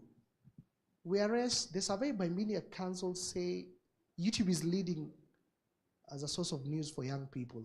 For search. For search. Mm. All right, we'll get to the data. Quite interesting. Now, we have posed that question. I'll come back to you. Yeah. There is this talk within town, because today we are talking about social media. Yeah. But does social media has an impact when it comes to the consumption of news, the spread of information, disinformation, and misinformation? Does it have a stake there? Because you have seen people say, watu hata hawayuko social media, kura ziko kwa ground, because we are trying to connect and to bring a nexus between social media and the general elections that 13 months to go. Yeah. No, 100%. The change happens now. The change will happen online. I don't feel like I need to repeat. You guys are familiar with like the social media numbers for Kenya. Do I need to give them? For the benefit of those who are following and for those who don't know and they don't want to say, yes, we can just put out the figures. So I think for the larger platforms, Facebook, TikTok, you're looking at over 20 million people on each one of those platforms, right? Depending on who you ask, but I have it on fairly decent authority of over 20 million Kenyans on both of those platforms. And then when you go further into like the other platforms, I like that Instagram was the first one here because this is where the difference comes in. Because Instagram still sits far below 10 million. In fact, it sits, I think, around 5, maybe 6 million users. So the people you're seeing in Nairobi engaging with IG are very much the minority. They are the vocal minority, though. So when you look at how trends start, that's where they start. Platforms like YouTube have a massive reach, but not massive disruptive potential. They are very good as sources of information. They're very good as like reservoirs to put correct information in. The type of thing I was talking about of inoculating and pre-bunking, YouTube is a great place to do that, because if you make a video relevant on YouTube, even next year when someone is looking up to see what is Ruto's actual track record, if you make that video today, that video gets viewed every single time someone searches for that question, right? So what are we doing to like do that? Anyway, point I'm getting at is, on the social side, the numbers are definitely there. The thing that we don't see is what each person's feed looks like. So that person in Samburu, that person in Bungoma, that person in Taveta versus the person in Nairobi, our feeds are very different. We ran a campaign very recently, which was kind of combating misinformation and disinformation, specifically in the vaccine space.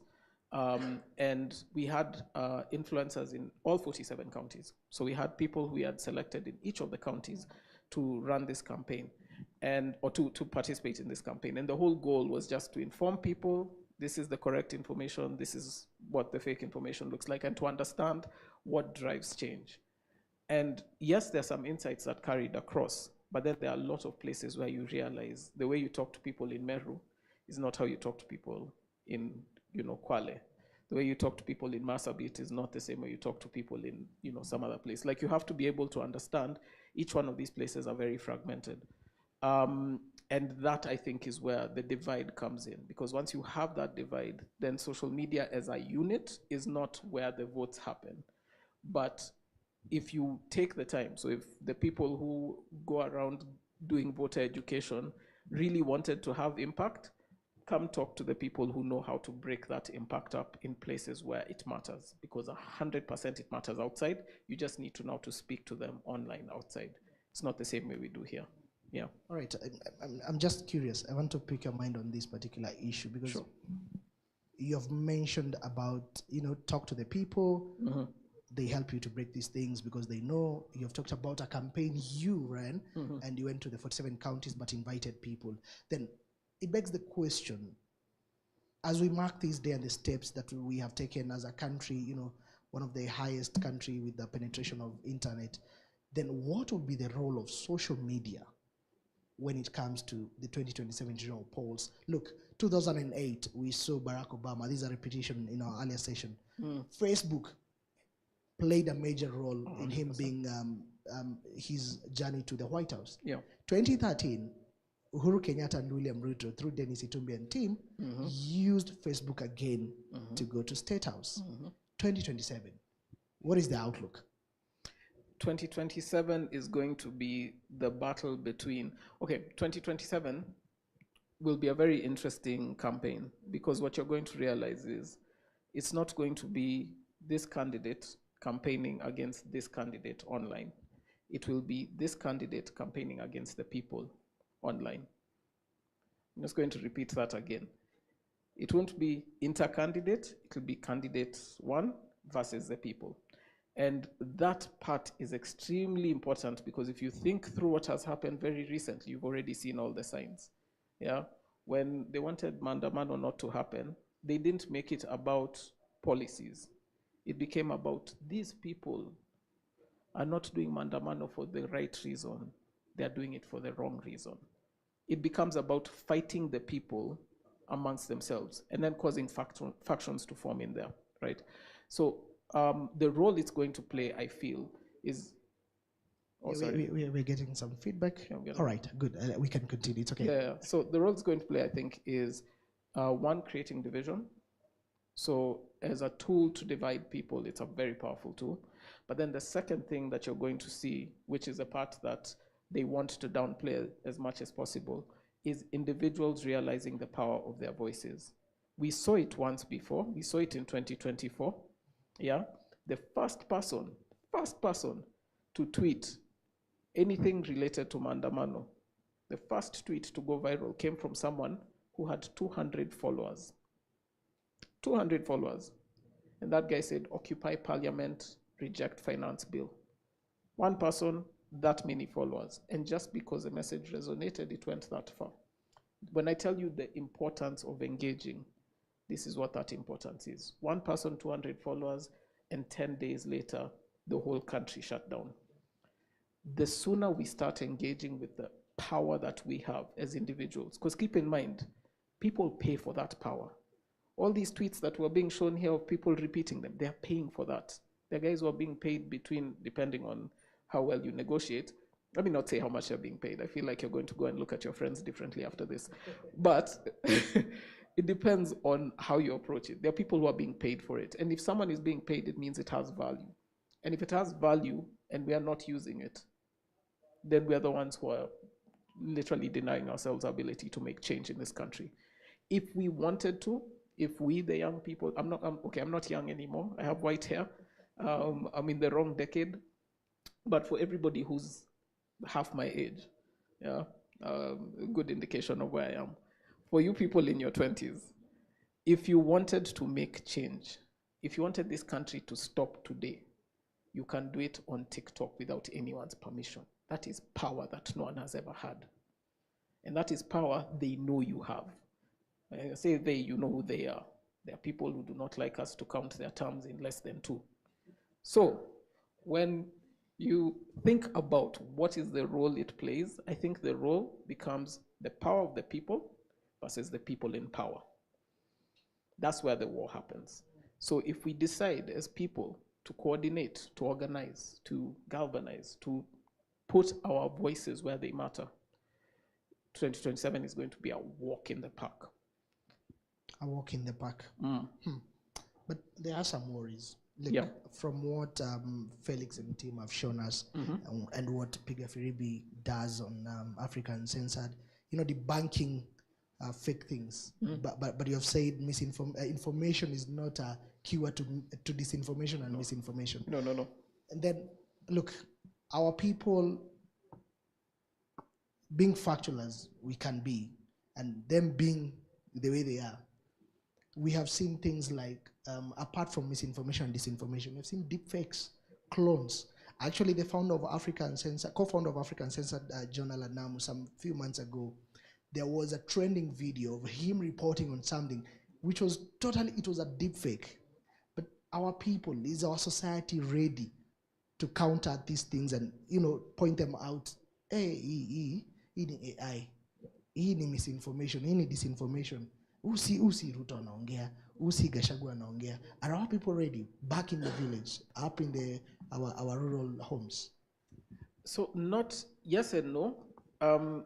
So no, in that there's people who just won't be ready.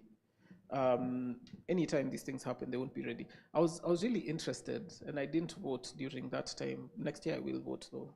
Please, all of you. Yeah.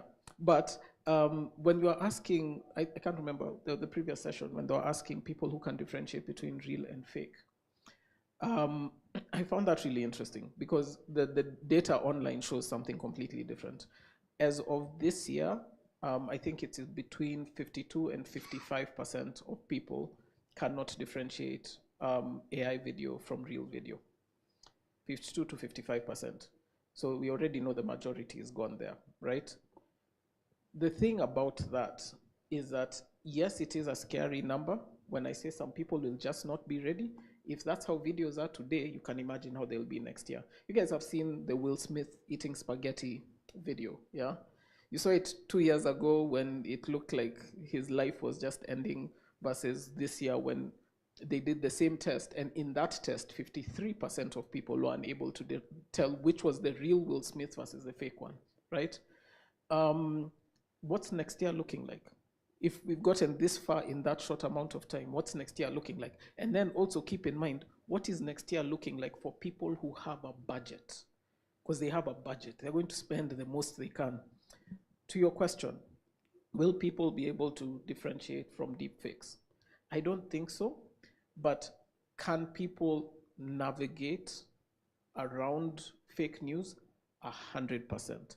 And this is where it becomes important to make sure that we are louder than them. That's where the win happens. Yeah? People have to be louder than the people speaking to you. Otherwise, it just doesn't add up. And what I mean here is, if you look at a few things. One, the movements that come up when we decide to say reject finance bill, or we decide to speak up and say we are all Kikuyus, or we decide to say free this person, those movements have real weight, and they don't need millions of people. It doesn't need all 22 million, young people on social media to get there and make noise. It just needs enough of you, critical mass, enough of you to speak up. And you have to keep in mind that enough of you is the people who've already made the steps to be here, to stream this online, to follow AF Uncensored on Instagram and other platforms. But the people who've already made that effort, those are the person number one. If you guys start, just like the guy with 200 followers who started a whole movement, these things will happen, and they will happen fairly quickly. And the second thing is, and this one is a very short one, you have to believe people when they show you who you are. Don't listen to what they say. Believe them when they show you who you are. I can't remember which musician it was who talked about how we watched a guy ban children and mothers in churches and then voted him in as president. Believe them when they show you, not when they tell you.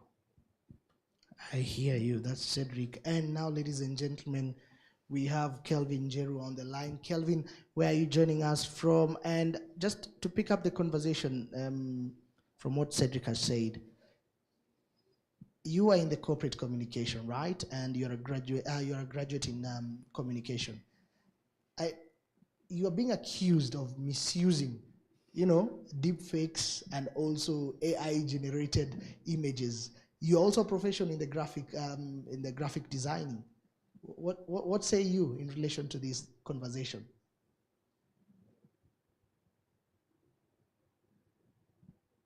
Thank you for having me, but I didn't hear your question well. Can you hear me now? Maybe I can repeat. Yes, yes. Perfect.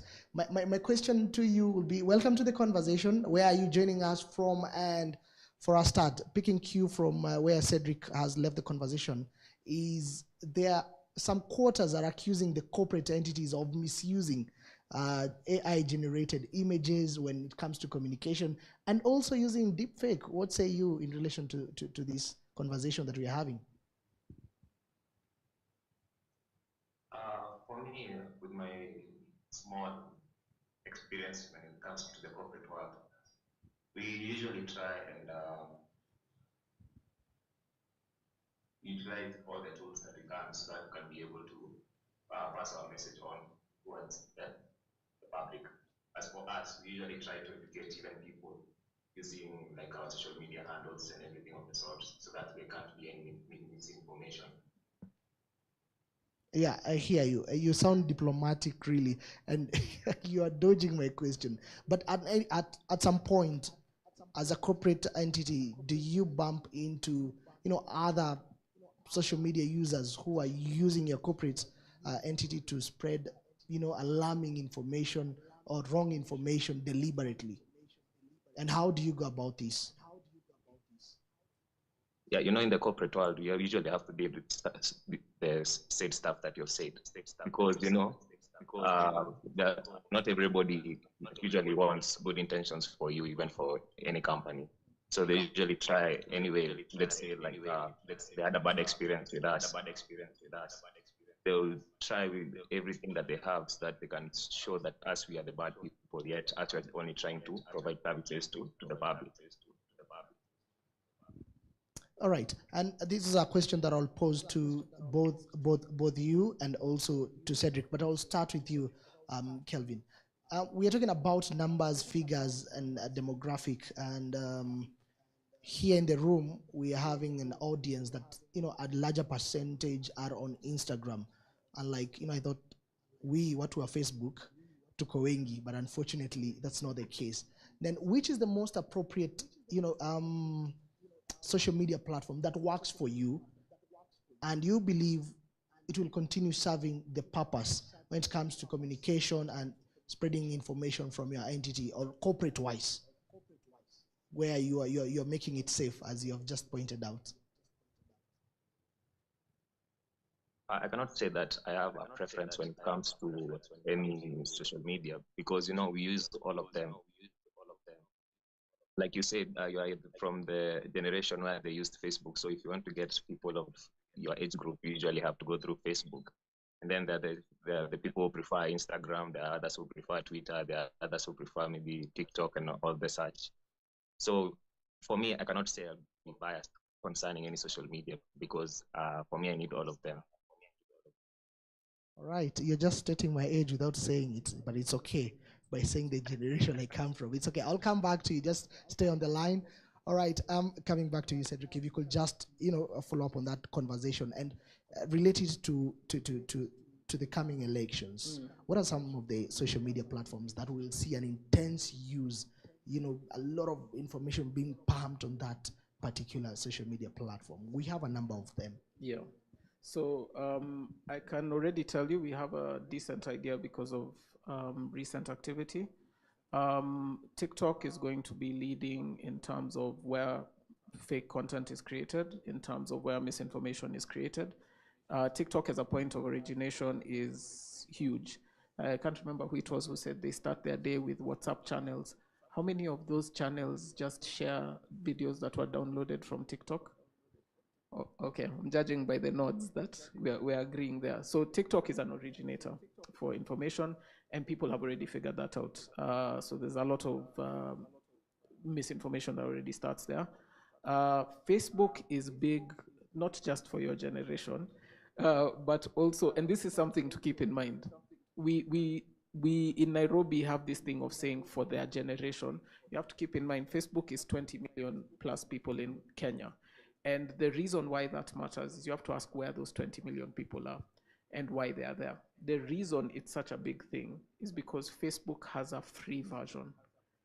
And because it has a free version, when you go lower down in social classes, people who would not enter this hotel, people who would not be on a live stream, people who do not spend money on data the way we are spending money on data, guys who don't just casually open up Instagram like that, those guys use Facebook, right? And those guys use Facebook when they can't use anything else, which is the majority of the time. So in that sense, those people get impacted more by misinformation on those platforms. And I can't remember who it was who talked about, I think it was Felix, who talked about misinformation, text versus video versus images. It's the text you want to watch out for. Because when you have no data, what loads for free? Text. You might not see the images, but you will see the text. You will not see the videos, but you'll see the text. So when you look at how things are going to be used in the next election, those two platforms will lead. Everything else will follow. Yeah. Those two platforms, they're going to be used intensively. All right.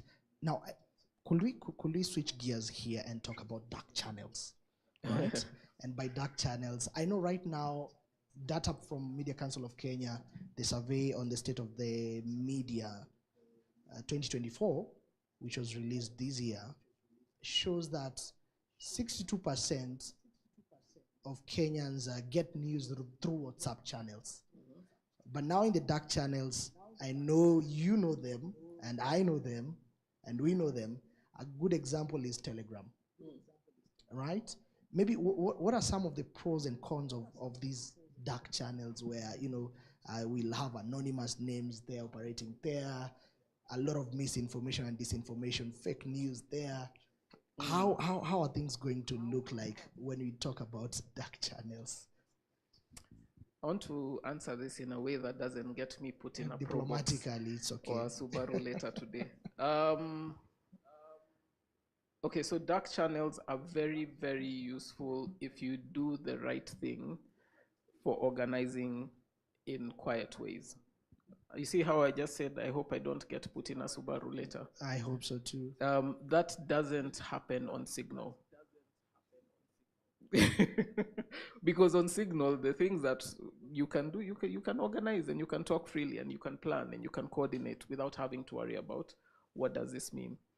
Um, Telegram is 50-50 because you just need an infiltrator and they've gotten really good at doing that. And WhatsApp is currently, I feel like, the worst because some of those channels that exist are specifically there to bait people. So to catch people and get them to like organize in fake groups so that they know who the disruptive people are. There's something to know. Does anyone know Pesa Check on WhatsApp? WhatsApp channel people? Yeah, you guys are familiar? Did you see what happened to Pesa Check this year?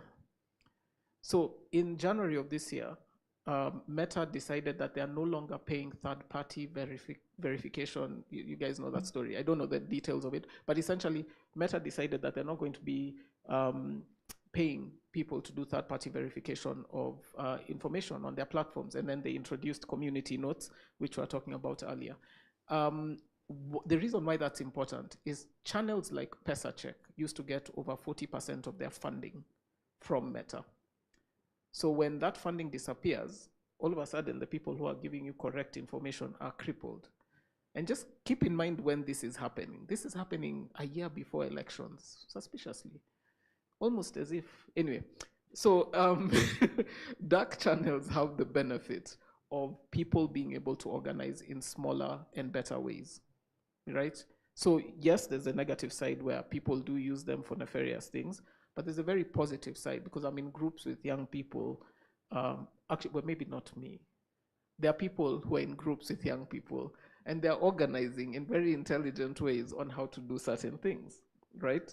And you can do that. I think that's where the benefit comes in, is that it gives you a safe space outside of social media where Ministry of ICT has decided we shouldn't be safe. Yeah, your last statement, I can tell you for a fact, my colleague Clint is already judging you. Which one? I will show you. All right.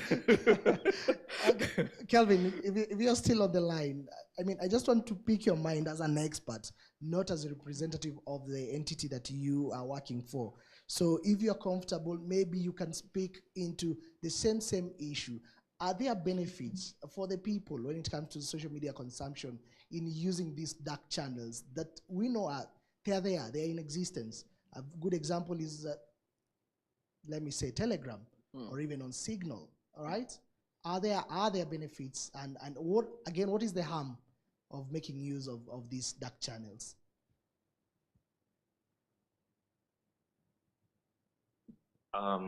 As for me, being in the corporate world, I cannot what I'm saying is there that much, because for me in the corporate world, when we hear about hackers, we always panic because they are always there to take information and maybe then hold ransom some of that information. So for me, I could say I'm not for it.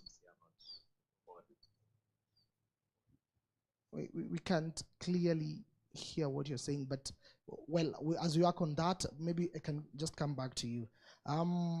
Cedric, let us move on in this conversation. Look, away from the dark channels, but still on those dark channels, we have something called coordinated, conversations that clearly you can tell this is coordinated, and a very good example that you guys can relate with is on X. You'll see there's a coded message. I'm not pointing fingers or anything, but you'll find social media users on X saying that when you blog is it 210 Kenya shillings, something of this sort. That tells you like some people have already noted that these are coordinated message. You'll find user A, user B have the same message, more or less of a copy paste, even the comma and the full stop. Yeah. How risky is this going to be when we are talking about these messaging and elections? It's going to be very risky, but I think I think that there's two layers to this, yeah? It's going to be very disruptive, but we also we have to really check our privilege sometimes. When I say check our privilege, so you guys, when you see those things where it's the same message 10 times, you don't even pay attention to it, yeah? You immediately go, that's fake, and then you just ignore it, right? Or no? Or do you actually believe them when you see them? When you see like tweets where it is a copy paste message, it has been repeated by 200 accounts, do you engage with that content? No? Okay, I'll take his as the answer. So if we're saying no, we don't, we have to be also mindful of then being the person who goes further and says, this is fake. You have to be the person to come in and do that. Give yourselves the job of just, if I see it, I will say something. Because what people rely on is community notes. And what you've realized, I'm sure by now, is that when someone puts in something fake and it is flagged as fake, another fake account will come and verify it as real. So checks and balances have shifted to who is going to say something. It becomes the same competition I was saying earlier of speaking up versus speaking down. The challenge or the risk that is there is not that we can't see what the problem is. The challenge and the risk that is there is the same challenge and risk that was there in the last two elections. We knew what the problem was and we did nothing about it until afterwards. If you go back and look, the things were being told, look out for that. The people who knew felt comfortable in their privilege and did nothing about it. And then 2 years later, we started trying to fight about it. It doesn't make a difference if we don't do it beforehand. That's the biggest challenge that I think we have. So the risk isn't necessarily in next year and what will happen then. I think the risk is in today until next year, the next 13 months, the next 12 months, and what we do about those things. How do we engage with them, and how do we force the people who have gotten very comfortable in those spaces to get very uncomfortable and look for new spaces? Okay. Yeah. It brings me to my next question. Mm. I don't know if you guys, no, you didn't, because you're talking about my generation. 2008 elections in the US was quite something interesting. Facebook was a thing. And then, like I said, 2013, we copy-pasted that. There have been specific trends in the Kenyan election and campaign. 2013, we saw a specific trend. 2017, the same. 2022, a different kind of wave. And then, as an expert in this field, are we going to see an upgrade, a new version of this coordinated messaging and information from the previous cycles? And what will be some of the things to look out? Yes, so you likely see a lot of, it'll be the greatest hits of misinformation, because like I mentioned, Meta has now removed certain guardrails, so those things are coming back. The things that we were protected from before, they're coming back. Anything that AI can do is coming in. It's coming in with force. So you're going to see a lot more slop, a lot more deep fakes, a lot more, those things are coming and they're going to be there heavily. The localized disinformation, so those bloggers were to 10 and like the university students who refuse to name themselves, who are collecting small coins for talking about different things every day. Those people are also going to be a lot more prevalent. In fact, I have it on decent authority that there are quite a few of them who've already been paid ahead of next year, right? So there's this. I'll insist allegedly. Allegedly, because we cannot authoritatively yes, confirm that. Sorry. Yes, without there's allegedly a decent number of people who've already been paid ahead of next year. Again, there are people who've been paid ahead of next year for a lot of things. There are dentists who've been paid ahead of next year. I didn't say which people. I'll stick to allegedly, and those are your views. Yes, those are my views and my views only. I think that there are people who get paid salaries in advance, and maybe some of them are in universities and some of them do some things, maybe. But the point being, there will be a battlefront that's going to be forming, and the easiest way to disrupt that is just force people to move. Yeah, if you want to make it easier for just force them to move. So if we start fighting the misinformation now, you start forcing people to look for new plans a year in advance, you'll be surprised how destabilizing it is. Yeah. All right. Before you come to the way forward, we are running short of time. Kelvin, if you're still with us, what is the way forward into this whole issue? I know even in the corporate world there are some issues that you are trying to navigate through, but how best can we handle deep fake, misinformation, disinformation, and these coordinated attacks? Corporates do face these things. What will be your say on how to navigate through all these issues? Before I let you go.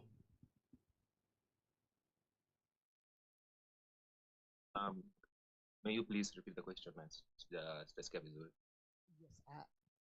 All right, if you can hear me, my question to you is, we have quite some challenges when it comes to communication, and more so coordinated attacks that are taken through by fake accounts, misinformation, disinformation. How best can we navigate through this? What is the way forward? As for misinformation, I usually see that it's better off that on your confirmed, like social media handles for any corporate company, whenever there's misinformation, we usually put out like statements out there so that we can say that it's misinformation, so that the people may know earlier than, so that they know it earlier than later. And for me, I usually see that it's better off to tell people the truth so that they be able to keep trust in like the different like corporate companies that are out there. And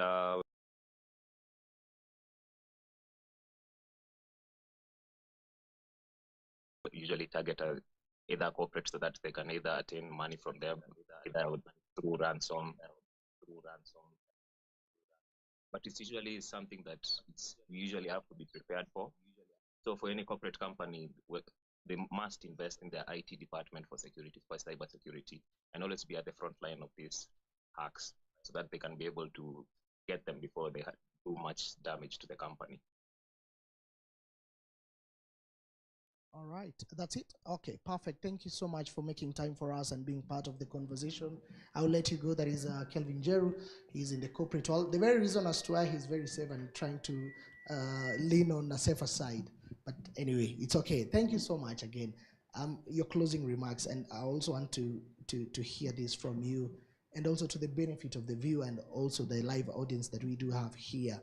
Then, what is the way forward for us as a nation? And with all these problems that we are facing, is our democracy at risk?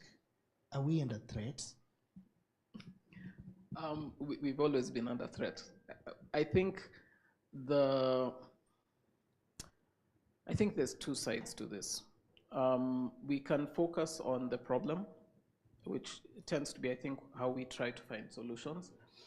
But I think we are aware of what the problem is. There are bad actors who would prefer that people do not participate, that they do not know, and that they do not engage, right? And there's more bad news behind all that, but that's the main red line, right? The good news is that we now have access to the exact same tools. You and I have the same access to TikTok as, one honorable, let me not name names, but I still need my job, Please. Yeah, right. But the point being, we have the same tools. Yeah, you can tweet the same way someone else can tweet. You can post the same way someone else can post. You can go to AI and create something the same way someone can go there and create something. There's real power in that, right? Because let me age myself a little bit. The first election I got involved in, I didn't vote, but I got involved in, was 2002. I realize Stop some laughing. of you might have been concepts, but that was the first time. I was not of voting age, but I volunteered. I volunteered because I wanted to be part of the monitoring thing in my neighborhood at the time. And I remember how difficult it was to discern fake news from real news. Guys, like Moi was a menace. Anyway, so it was really hard back then to discern fake news from real news. And when you talked about 2008 in the US, quite ironically, I was there for that. And that was my intro in the digital space as well, because we then were trying to contribute to some of these campaigns. We were trying to work on what was it called, Vote or Die campaign with different people. So again, even there, I was getting involved. And I remember seeing a shift happen. The shift that happened is that Facebook forced people who are all the way up there to come and talk to you to your face. Yeah? Barack Obama had followers, and those followers could comment on his post. And that's how he won, by driving those people. And now we've reached a stage where when you fast forward almost 20 years, we have people who are going to be running for office next year who, yes, they can pay bots to share their views, but they can't pay you to shut up. It's a very powerful thing to keep in mind. They can pay fake people to say something, but they can't pay you to stay quiet. The power that is going to be there next year is the same thing I said before. It's going to be in the people. People have the power to speak. Not all of you, but imagine if 1,000 people showed up in this room right now, how full that room would be. Imagine if 10,000 people showed up in the middle of CBD right now, how crowded town would be. The whole city would shut down. Now imagine if 100,000 people spoke up online on one day. Like, these are not things you need to imagine. We've done them before. Yeah? We said occupy parliament, people were jumping over that fence. Words have power. And those words have become digital, and that power is now in your pocket, and all you have to do is just press enter. The power is in publish, and I think the people now have that power, and we have the opportunity to actually create a change if we choose to. So choose to. Powerful. I think that's a powerful place to end this particular conversation, the 2027 horizon. Thank you so much, Cedric, for making time for us and sharing your brains on this particular matter. A round of applause for Cedric. All right, and a round of applause for him as well.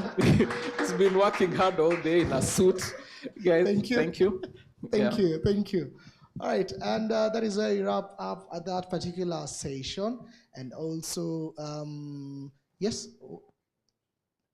what is it, Mike? Talk to me. We are live? Oh, yes, we are. I did mention we are live. Perfect. I think we need to end it there. That was the last panel discussion that we are having. We had Cedric Nzom and also Kelvin Jero, both of them experts in their own field, and quite some brains to pick on this particular discussion. The horizon telling us how in the future how things are going to look, even as we 13 months away from the general election. And also we are done with commemorating and marking this particular day, the World Social Media Day. Thank you for making time. We do appreciate. We truly do appreciate. I don't know, from this point, maybe I stand guided. What do we do? Are we still live? We can. Just a reminder for our, before you leave, those who are following the conversation online, today we will be doing the podcast live from the Central Business District. As always, from 6 p.m. we will be live. So please make time and also join that particular conversation. Yes. All right. Okay. Thank you so much, guys. This is not the last of the event. You can go have tea.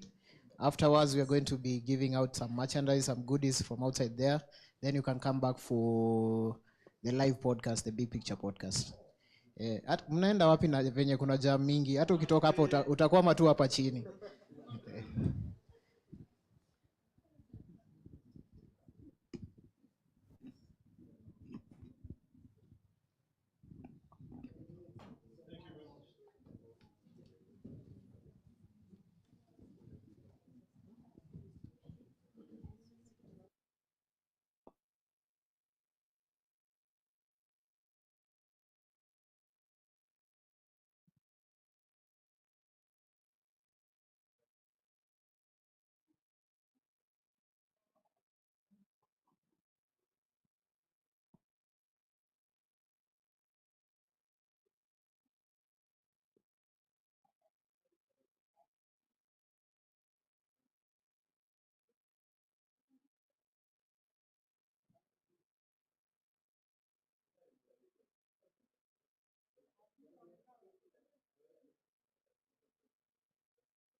Hi.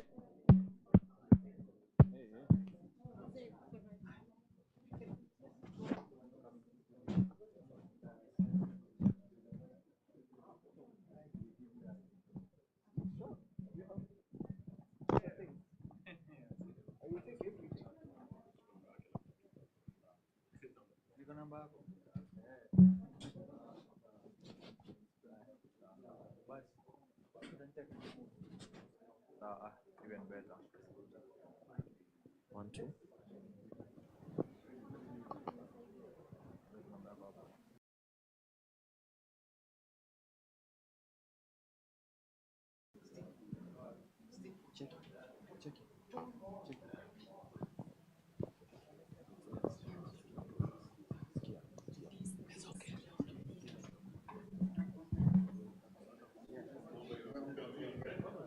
Hi everyone. Hi, over here. Hapa nyuma. Hi.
Okay. If TikTok disappeared tomorrow, I would move to the next app. Definitely go to Instagram. I feel like Instagram and TikTok are a bit connected. And yes, that's what I'll do. I'll move to the next app. But if there's another app which is similar to TikTok and it's not Instagram, probably one which is new, I'll probably jump into that one. Yes, thank you.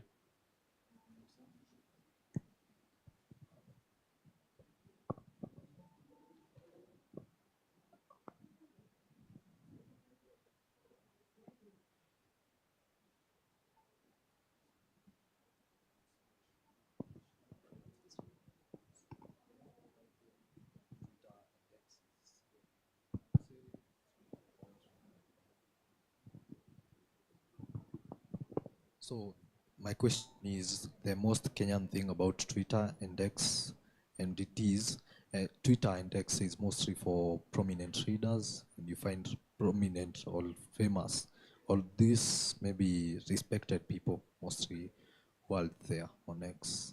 Yeah.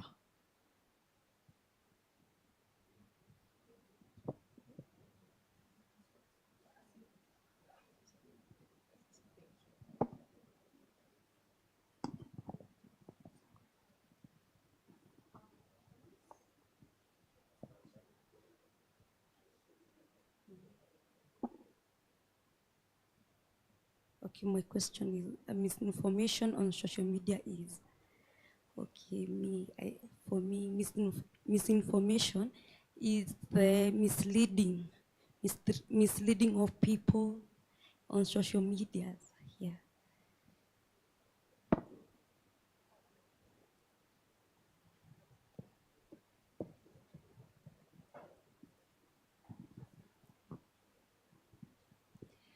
Okay, the internet made me believe that an antelope turned into a toddler at night, and I honestly thought it was witchcraft before I found out that it was false.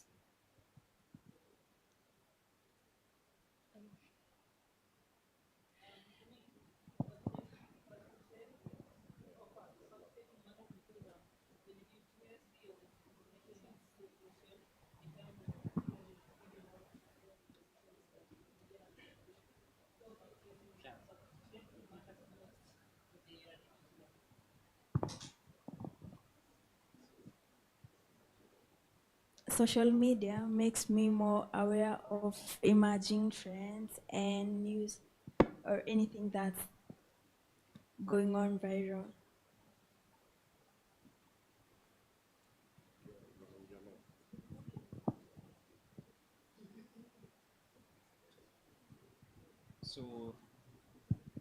So in 2026, going viral means some good money has been poured there, especially on X. You have a lot of bad actors who are promoting hashtags and are being paid to do that. So in 2026, for me, going viral means that some good money has been poured there.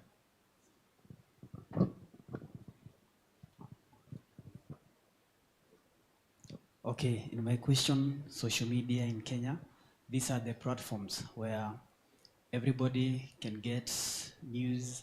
You can just, these are the platforms where you can get entertainments, and this is where still platforms where people, they do communicate and pass their messages. Yeah.